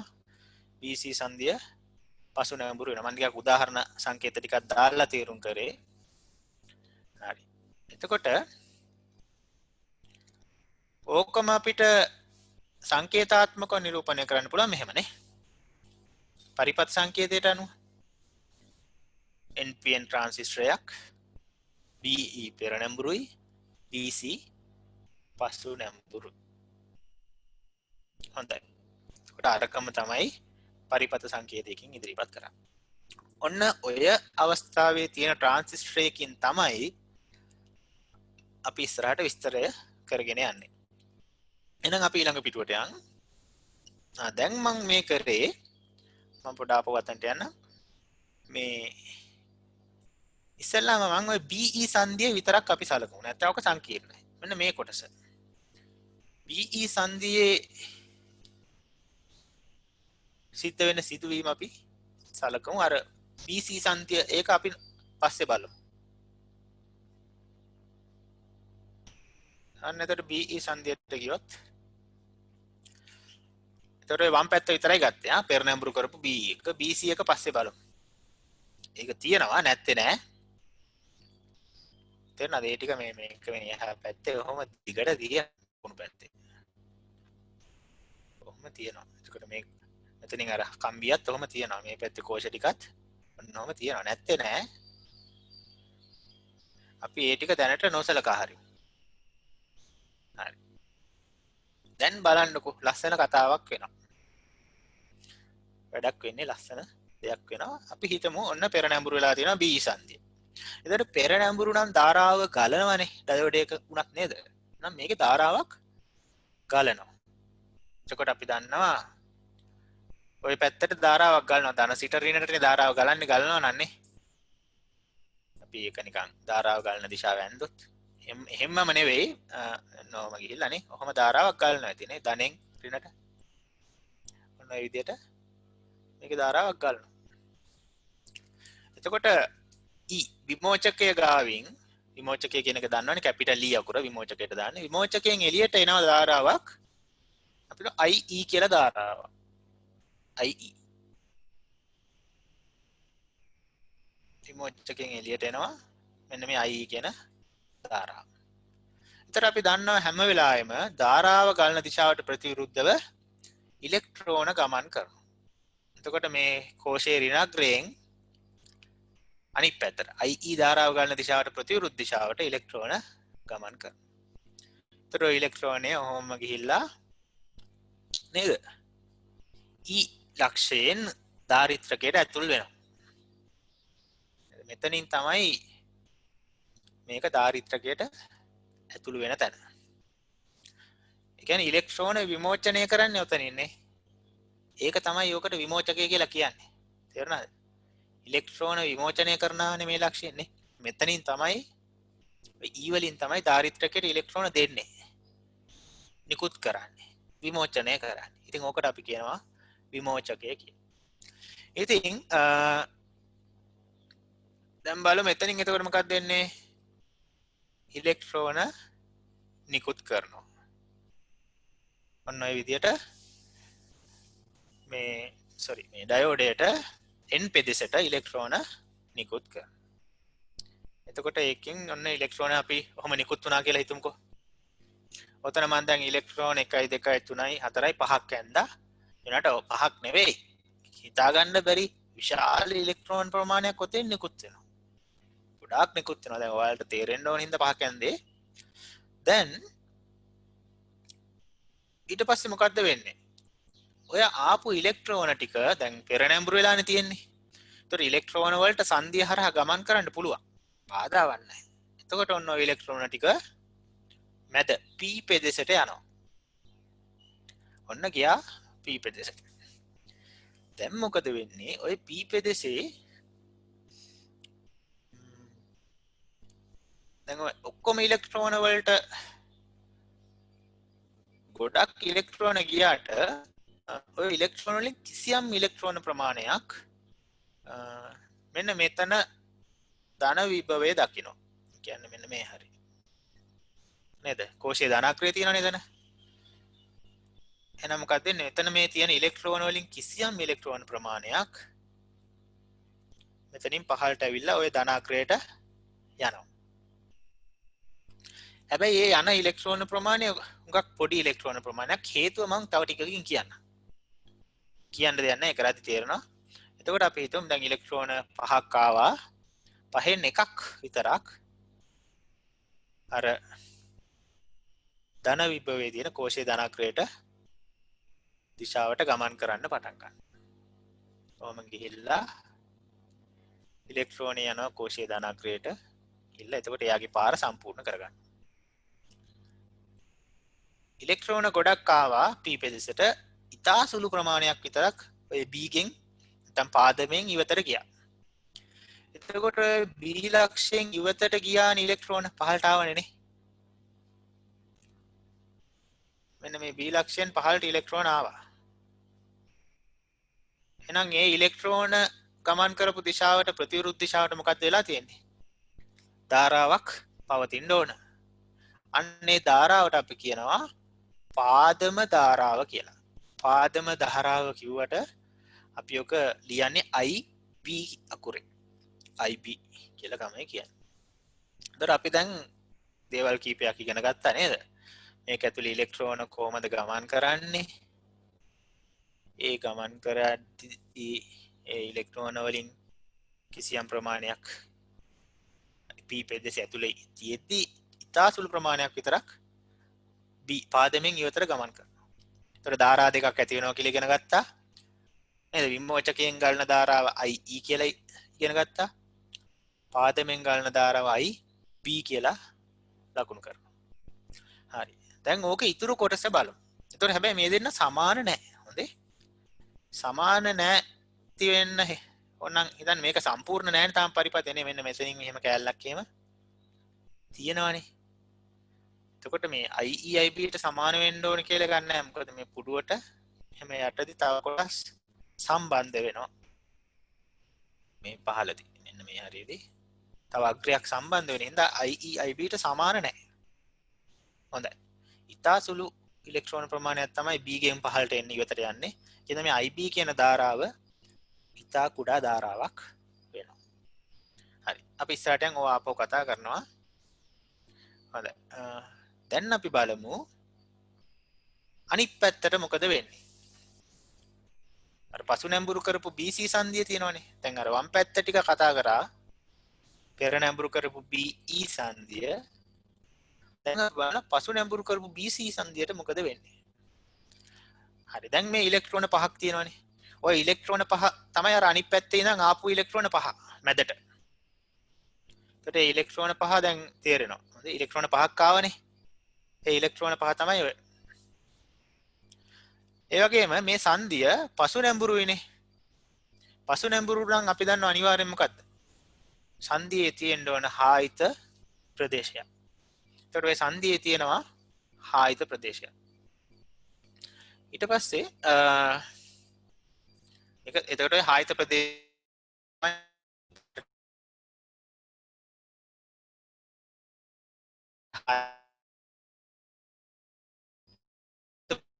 නිදහස් ඉලෙක්ට්‍රෝන කුහර නැහැ. ඒකින්ද හායිත ප්‍රදේශය හරහා ඉලෙක්ට්‍රෝන වලට ගමන් කරන්නත් බෑ. සාමාන්‍යයෙන් බෑ. හොඳයි. දැන් වෙන දේ බලන්නකෝ. දැන් අර කලිනුත් කිව්වා මොකද්ද? මේ ඔය තියෙන ඉලෙක්ට්‍රෝන වල ඉතා සුළු ඉලෙක්ට්‍රෝන ප්‍රමාණයක් පාදම සංදියෙන් ඉවතට යනවා. එතකොට ඊට අනුරූපව පාදම ධාරාවක් ඇතුළට තියෙනවා. ඒකට ඒ ඉලෙක්ට්‍රෝනය ඔහම යනවා. ඒකට ඒක ඉලෙක්ට්‍රෝනය ගියා. හැබැයි මේක ඇතුලේ තව ඉලෙක්ට්‍රෝන තියෙනවා. 4ක්. දැන් n දෙකේ නම් 4ක් තියෙනවා. දැන් බලන්න මේ යට තියෙනවා කෝෂයක්, කෝෂ දෙකක්. ඒතර මේ කෝෂ දෙකේ අපි චුට්ටක් ධනාග්‍රේ විතරක් සලකමුකෝ මේ පැත්ත. මෙතන ධනාග්‍රේනේ. ඉතින් ඒක ධන නම් මේ C හරිය නේද? C සංග්‍රාහකය ආසන්නයේ තියෙනෙත් ධන විභවයක්. ධන විභවයක්. හරි. දැන් මෙහෙම දෙයක් වෙනවා. දැන් ওই P පෙදෙස මං මුලින්ම කිව්වා හුඟක් සිහින් කියලානේ. ඕක ගොඩක් සිහින්ව හදන්නේ ওই P පෙදෙස. මැද තියෙන එක. ඒකට ඕක ගොඩක් සිහින් හින්දා අර කලින් පෙර නැඹුරු කරපු B සංදියෙන් එනවනේ ඉලෙක්ට්‍රෝන ඇවිල්ලා මේ P පෙදෙසේ ඉලෙක්ට්‍රෝන පිරෙනවා. ඉලෙක්ට්‍රෝන ගොඩාක් පිරෙනවා. එහෙනම් දැන් මම ඔය ටිකයි යන්නේ උනට ඕකේ ඉලෙක්ට්‍රෝන ගොඩක් පිරෙනවා. ඔන්න ඔය විදිහට ඉලෙක්ට්‍රෝන ගොඩක් පිරෙනවා. ඒ කියන්නේ මේක සිහින් හින්දා ගොඩක් පොඩි ප්‍රදේශයක් හින්දා මේ ප්‍රදේශයේ ඉලෙක්ට්‍රෝන ඝනත්වය ගොඩක් වැඩි වෙනවා. පිරෙනවා නිකන් අර කාමරයකට මිනිස්සු ගොඩාක් පිරෙව්වා වගේ. අන්න ඒ වගේ දෙයක් මේක ඇතුලේ වෙනවා. ඉලෙක්ට්‍රෝන ඕනවටත් වඩා වැඩි තරම් පිරෙනවා. එතකොට ඉලෙක්ට්‍රෝන ඔතන ගොඩාක් පිරුණම වෙන්නේ මොකද්ද වෙන්නේ? පුළුවන් තරම් ඔක කඩාගෙන එළියට යන්නනේ බලන්නේ. නේද? මිනිස්සු ගොඩාක් කාමරයකට දාලා පුරවලා එකපාරම දොර ඇරිය ගාම මොකක්ද වෙන්නේ? මිනිස්සු ටික දොරෙන් එළියට විසික්කනවනේ. අන්න ඒ වගේ දෙයක් ඕක අස්සෙත් වෙනවා. ඕකේ මොකද්ද වෙන්නේ? දැන් ඉලෙක්ට්‍රෝන ගොඩාක් තියෙනවා. මම ඒක අයින් කරා. ඒ වගේම අපි ඉගෙන ගත්ත කලින් මේ මෙන්න මේ C අග්‍රය ධන අග්‍රය කියලා. ධන විභවයක තියෙනනේ. එතකොට මේකේ ඉලෙක්ට්‍රෝන ඝනත්වය ගොඩාක් වැඩි හින්දා පුළුවන් තරම් මේකෙන් අයින් වෙන්න තමයි ඉලෙක්ට්‍රෝන බලන්නේ. ඇයි? ඉලෙක්ට්‍රෝනත් එකිනෙකාට විකර්ෂණය වෙන්නේ. එළියට යන්න බලන්නේ. එයාලා දකිනවා. එයාලට දැනෙනවා අර C එකේ තියෙන ධන විභවය. නේද? ඍණනේ ඉලෙක්ට්‍රෝන. එතකොට ධනට ආකර්ෂණය වෙන්නනේ බලන්න. එතකොට මේ ඉලෙක්ට්‍රෝන ටිකට අර ධන විභවය පේනවා. එතකොට මේ ඉලෙක්ට්‍රෝන ටික කරන්නේ අර ආයත ප්‍රදේශය තුලින් රිංගලා n පෙදෙසට යනවා. සාමාන්‍යයෙන් නම් යන්න බෑ ආයත ප්‍රදේශයක. හරහා. හැබැයි මෙතන p පෙදෙස ඉලෙක්ට්‍රෝන ඝනත්වය ගොඩාක් වැඩි වුණාට පස්සේ මේ ඉලෙක්ට්‍රෝන වලට ඒක ප්‍රශ්නයක් නෑ කඩාගෙන රිංගලා යනවා අර ධන විභවය බලාගෙන. මෙතන ධන විභවයක් තියෙනවා ඒක දිහා බලාගෙන ආයත ප්‍රදේශය තුලින් යනවා. සාමාන්‍යයෙන් යන්න බෑ උනාට මේ අවස්ථාවේ යන්න වෙනවා මොකද p පෙදෙස ඉලෙක්ට්‍රෝන ඝනත්වය ගොඩාක් වැඩි හින්දා. එතකොට වෙන්නේ ආයත ප්‍රදේශය තුලින් ඉලෙක්ට්‍රෝන ටික යනවා. එතකොට ඊට පස්සේ වෙන්නේ මොකද්ද? මේ ඉලෙක්ට්‍රෝන ටික සංග්‍රාහකයට එකතු වෙලා සංග්‍රාහකයෙන් ඉවතට ගලනවා. එතකොට ඔය ආපු ඉලෙක්ට්‍රෝන ටික එකතු කරගත්තේ සංග්‍රාහකයෙන්නේ. ග්‍රහණය කරගත්තේ. ඒකයි ඔකට සංග්‍රාහකය කියන්නේ. කලෙක්ටර් එක කියලා කියන්නේ නේ. කලෙක්ට් කරනවා. එකතු කරන තැන තමයි කලෙක්ටර් එක කියලා කියන්නේ. එතකොට ඉලෙක්ට්‍රෝන ටික කලෙක්ටර් එකෙන් සංග්‍රාහකයෙන් එකතු කරගත්තා. එතකොට ඉලෙක්ට්‍රෝන ටික ඊට පස්සේ ට්‍රාන්සිස්ටරයෙන් ඉවතට ගමන් කරනවා. කෝෂය දක්වා. එතකොට ඔය සංග්‍රාහකයෙන් ඉවතට යන ඉලෙක්ට්‍රෝන වලට අනුරූපව සංග්‍රාහකයේ තුලට ඇති වෙනවා ධාරාවක්. අපි ඒ ධාරාවට සංග්‍රාහක ධාරාව කියලා කියනවා නැත්නම් IC කියලා කියනවා. ඒතරේ IC ධාරාව ට්‍රාන්සිස්ටරය තුලට තියෙනවා. හරි නේද? sorry. ඒතර ඕක තමයි BC සංදිය වෙන්නේ. අර P පෙදෙස තුල ඉලෙක්ට්‍රෝන ඝනත්වය උපරිම වෙනවා ගොඩාක් වැඩි වෙනවා. කරන්න දෙයක් නැහැ. C සංග්‍රාහකයේ ධන විභවයක තියෙන ඒක දකිනවා. ඉතින් ආයත ප්‍රදේශය තුලින් රිංගලා ගිහිල්ලා n පෙදෙසට ගිහිල්ලා සංග්‍රාහකයෙන් තුලින් මේ ට්‍රාන්සිස්ටරයෙන් ඉවතට යනවා. එතකොට ওই ටික තමයි වෙන්නේ. හරි. දැන් ඔය අපි වෙන වෙනමනේ කතා කරේ. BE සහ BC දැන් ওই දෙක එකතු කරගමු. ඔය දැන් දෙන්න එකතු කරලා තියෙන්නේ ආ. NPN ඊට ආයත ප්‍රදේශයක් තියෙනවා. දැන් ඇත්තටම මේකේ උන දේ ගත්තොත් මොකක්ද උනේ? n පෙදෙසට ආපු ඉලෙක්ට්‍රෝන ටික. ඉතින් ඉන්නවා මම ඉලෙක්ට්‍රෝන ටිකක් අඳින්න. n පෙදෙසට ආවා ඉලෙක්ට්‍රෝන ටික කිසියම්. අපි ගත්තේ 5ක්ද කොහෙද නේ? ඔන්න ඉලෙක්ට්‍රෝන 5. ඔන්න ඉලෙක්ට්‍රෝන 5. ඊට පස්සේ ඔය PN BE සංදිය පෙරනැඹුරු කරලා තියෙන හින්දා ඒ ඉලෙක්ට්‍රෝන බොහොම පාසුවෙන් p පෙදෙසට යනවානේ. ඔන්න p පෙදෙසට ගියා. හැබැයි එතකොට මේ ආපු ඉලෙක්ට්‍රෝන ටික ඔන්න දැන් p පෙදෙසේ තියෙනවා.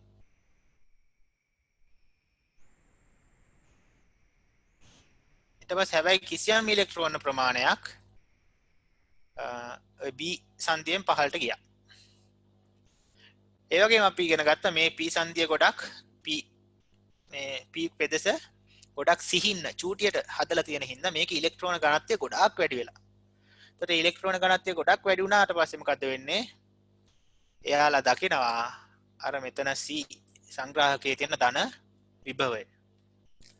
එතකොට මේ p පෙදෙසේ තියෙන ඉලෙක්ට්‍රෝන ටික මොකද වෙන්නේ? කරන්න දෙයක් නැහැ. ආයත ප්‍රදේශය තුලින් රිංගලා ගිහිල්ලා සංග්‍රාහකයට එකතු වෙලා සංග්‍රාහකය තුලින් ට්‍රාන්සිස්ටරෙන් ඉවතට ගමන් කරනවා. ඒතකොට ඕක තමයි සිද්ධ වෙන්නේ. එතකොට මේක ඇත්තටම සිද්ධ වුණේ දැන් මම දැන් මේ කියන කතාව තමයි වැදගත්ම කතාව. හොඳයි.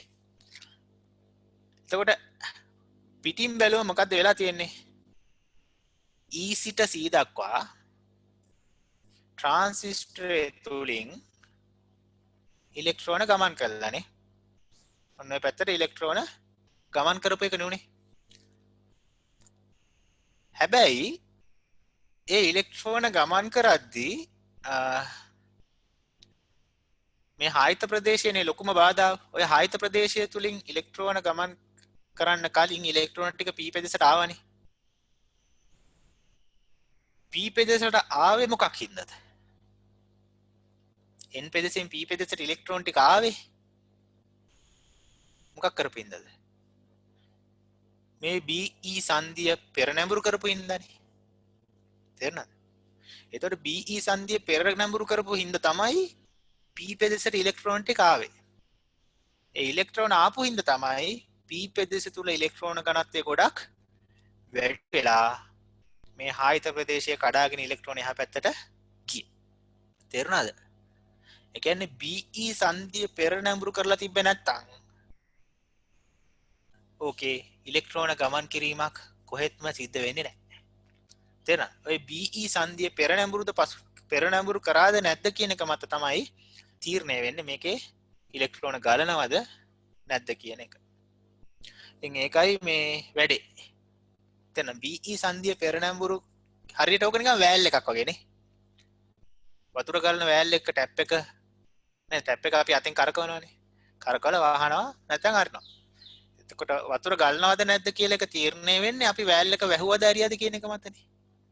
මෙතනත් ඕකේ ඉලෙක්ට්‍රෝන ගලනවද නැද්ද කියන එක තීරණය වෙන්නේ be සංදිය පෙර නැඹුරු කරාද නැද්ද කියන එක මත. එතකොට be සංදිය පෙර නැඹුරු කරොත් ධාරාව ගලනවා. be සංදිය පසු නැඹුරු කරොත් ධාරාව ගලන්නේ නැහැ. ඉතින් be සංදිය පෙර නැඹුරු කරනවා කියන එක මහා ලොකු දෙයක් නෙවෙයි. මෙතන මේ කෝෂය නේද? 0.7කට වඩා 0.7 වෝල්ට වඩා විභාන්තරයක් තිබ්බොත් පෙර නැඹුරු වෙනවා. හරි. එතකොට මේ චුට්ටි දෙයින් වෝල්ට් 0.7ක් වැඩි කරලා අපිට පුළුවන් මේකේ ලොකු ධාරාවක් ගලන එක හෝ නොගලන එක තීරණය කරන්නේ. තේරෙනවද? 0.7 වෝල්ට් විභාන්තරයක් වෙනසකින් ලොකු ධාරාවක් අපිට පාලනය කරගන්න පුළුවන්. ඉතින් ඕක තමයි මේ ට්‍රාන්සිස්ටරේ කෙරෙන්නේ. තේරෙනවද? පෙර නැඹුරු කරන්න හෝ පසු නැඹුරු කරන්න ගන්න. පෙර නැඹුරු කරන්න නම් අපිට වෝල්ට් 0.7යි අවශ්‍ය සිලිකන්නක් නේ. ඉතින් ඒ 0.7 දෙනවා පෙර නැඹුරු කරනවද නැද්ද? කරොත් ගලනවා. කරේ නැත්නම් ගලන්නේ නැහැ. හරියට ඒ කියන්නේ ට්‍රාන්සිස්ටරේ කියන්නේ හරියට වතුර කරාමයක් වගේ, වෑල් එකක් වගේ. පෙර නැඹුරු කරත් ගලනවා නැත්නම් නැහැ. දැන් ඔයගොල්ලන්ට මට හිතෙන්නේ තේරුණා. එතකොට ඕක අපි සරලව සාරාංශය කරගත්තොත් එතකොට ඔන්න ඔය පැත්තට ඉලෙක්ට්‍රෝන ගලනවා. එහෙම ගලන්නේ be සංදියේ පෙර නැඹුරු වුණාද නැද්ද කියන එක මත. වගේම ඉතා කුඩා ධාරාවක් මොකද්ද? අර p පෙදෙසෙන් පහළට පාදමෙන් ඉවතටත් ගලනවා. ඉතින් ඒකත් මතක තියාගන්න. එතකොට NPN ට්‍රාන්සිස්ටර් එක ඉලෙක්ට්‍රෝන වල චලිත ස්වභාවය තමයි යොක. ඉතින් මතක තියාගන්න ඔය සිද්ධියේ තියෙන මේ ඊතලයක් නේ ඇඳලා තියෙනවා. ඊතලයේ විශාලත්වයෙන් යන ඉලෙක්ට්‍රෝන ප්‍රමාණය නිරූපණය කරනවා. ඉලෙක්ට්‍රෝන ඉතා සුළු ප්‍රමාණයක් තමයි අර පාදමින් ඉවතට එන්නේ. බහුතරය අති බහුතරය ට්‍රාන්සිස්ටරය හරහා E සිට C දක්වා ගමන් කරනවා. හරි සිද්ධිය පැහැදිලි නේ? හරි. එතකොට ඕකම තමයි මේ අර අපි දැක නේද? ඔහොම ඇන්දෙකම පරිපත සංකේතයෙන් ඇඳලා තියෙනවා. ඉතින් ඒක එච්චර මේ ඕක තමයි අරකම තමයි ඔය ඇඳලා තියෙන්නේ. ඒක ඔයගොල්ලෝ පස්සේ බලන්න ඕකේ ඇති දෙන්නේ. මම මේක පොඩ්ඩක් පැත්තකට ගන්නම්. මම පොඩි කරලා. දැන් ඕක දිහා බැලුවම දැන් මැද තියෙන ට්‍රාන්සිස්ටරේනේ. නේද? NPN ට්‍රාන්සිස්ටරේ. එතකොට මේ ට්‍රාන්සිස්ටරේ තුලට ආව ධාරා දෙකක් නේ.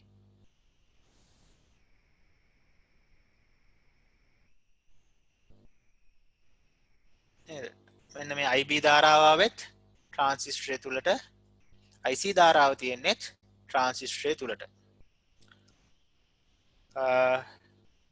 හැබැයි මේ IE ධාරාව තියෙන ට්‍රාන්සිස්ටරෙන් ඉවතට. ඉතින් අර ධාරාවත් සංස්ථිතිකයිනේ. ධාරාව හානි වෙන්න බෑ. එහෙනම් ඇතුළට ආපු ධාරාවල එකතුව ට්‍රාන්සිස්ටරෙන් ඉවතට ගිය ධාරාවල එකතුවට සමාන වෙන්න ඕන. ඒ කියන්නේ මේ අවස්ථාවේ IE නේ ඉවතට ගිය IE සමාන වෙන්න ඕන ඇතුළට ආපු එක. ඒ කියන්නේ IB ධන IC ට. IE සමානයි IB ධන IC කියලා එනවා. එතකොට ඔන්න අපිට සමීකරණයක් ආවා.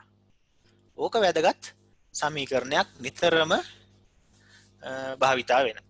ඔන්න අපේ එතකොට ට්‍රාන්සිස්ටර් වල පළවෙනි සමීකරණය ඕක අපේ. ඊට පස්සේ මතක තියාගන්න මතකද ඔයගොල්ලන්ට මේ IB ධාරාව ඉතා කුඩායි නේද? ඔය IB ධාරාව ඉතා කුඩා ධාරාවක්. අය අර මතකද මේ පාදමෙන් එළියට ආවේ චූටි ධාරාවන්නේ. ඔය IB ධාරාවේ අගය සාමාන්‍ය මයික්‍රෝ ඇම්පියර් ප්‍රමාණයේ ධාරාව. Micro ampere. ඒ වුණාට මේ IC ධාරා, IE ධාරාවයි IC ධාරාවයි දෙන්නම. ඉතුරු දෙන්න විශාල ධාරා. ඒ ධාරා දෙකේ විශාලත්වය ගත්තොත් සාමාන්‍යයෙන් මිලි ඇම්පියර් ප්‍රමාණයේ ධාරා. ඒ කියන්නේ IB වගේ නේද මයික්‍රෝ ඇම්පියර් වගේ 10 ගුණයක් විශාලයිනේ මිලි ඇම්පියර් කියන්නේ නේ. කියන්නේ IB වගේ IE IC කියන ධාරා දෙක 10 ගුණයක් විතර විශාලයි. ඒතර IB කියන්නේ ඉතා කුඩා ධාරාවක්. ඒකින්ද IE ට සාපේක්ෂව සහ IC ට සාපේක්ෂව IB ඉතා කුඩා නිසා අපිට මේ IB නොසලකා හරින්න පුළුවන්. ඉතින් අපි පොඩ්ඩක් බලමු මොකද්ද කරන්න කියලා. මෙතන ලියලා තියෙනවානේ. IB යනු මයික්‍රෝ ඇම්පියර් ප්‍රමාණයේ ඉතා කුඩා ධාරාවක් වන අතර IE හා IC යනු මිලි ඇම්පියර් ප්‍රමාණයේ ධාරාව. IB ඉතා කුඩා නිසා IB බිඳුවයි කියලා ගත්තට කමක් නැහැ.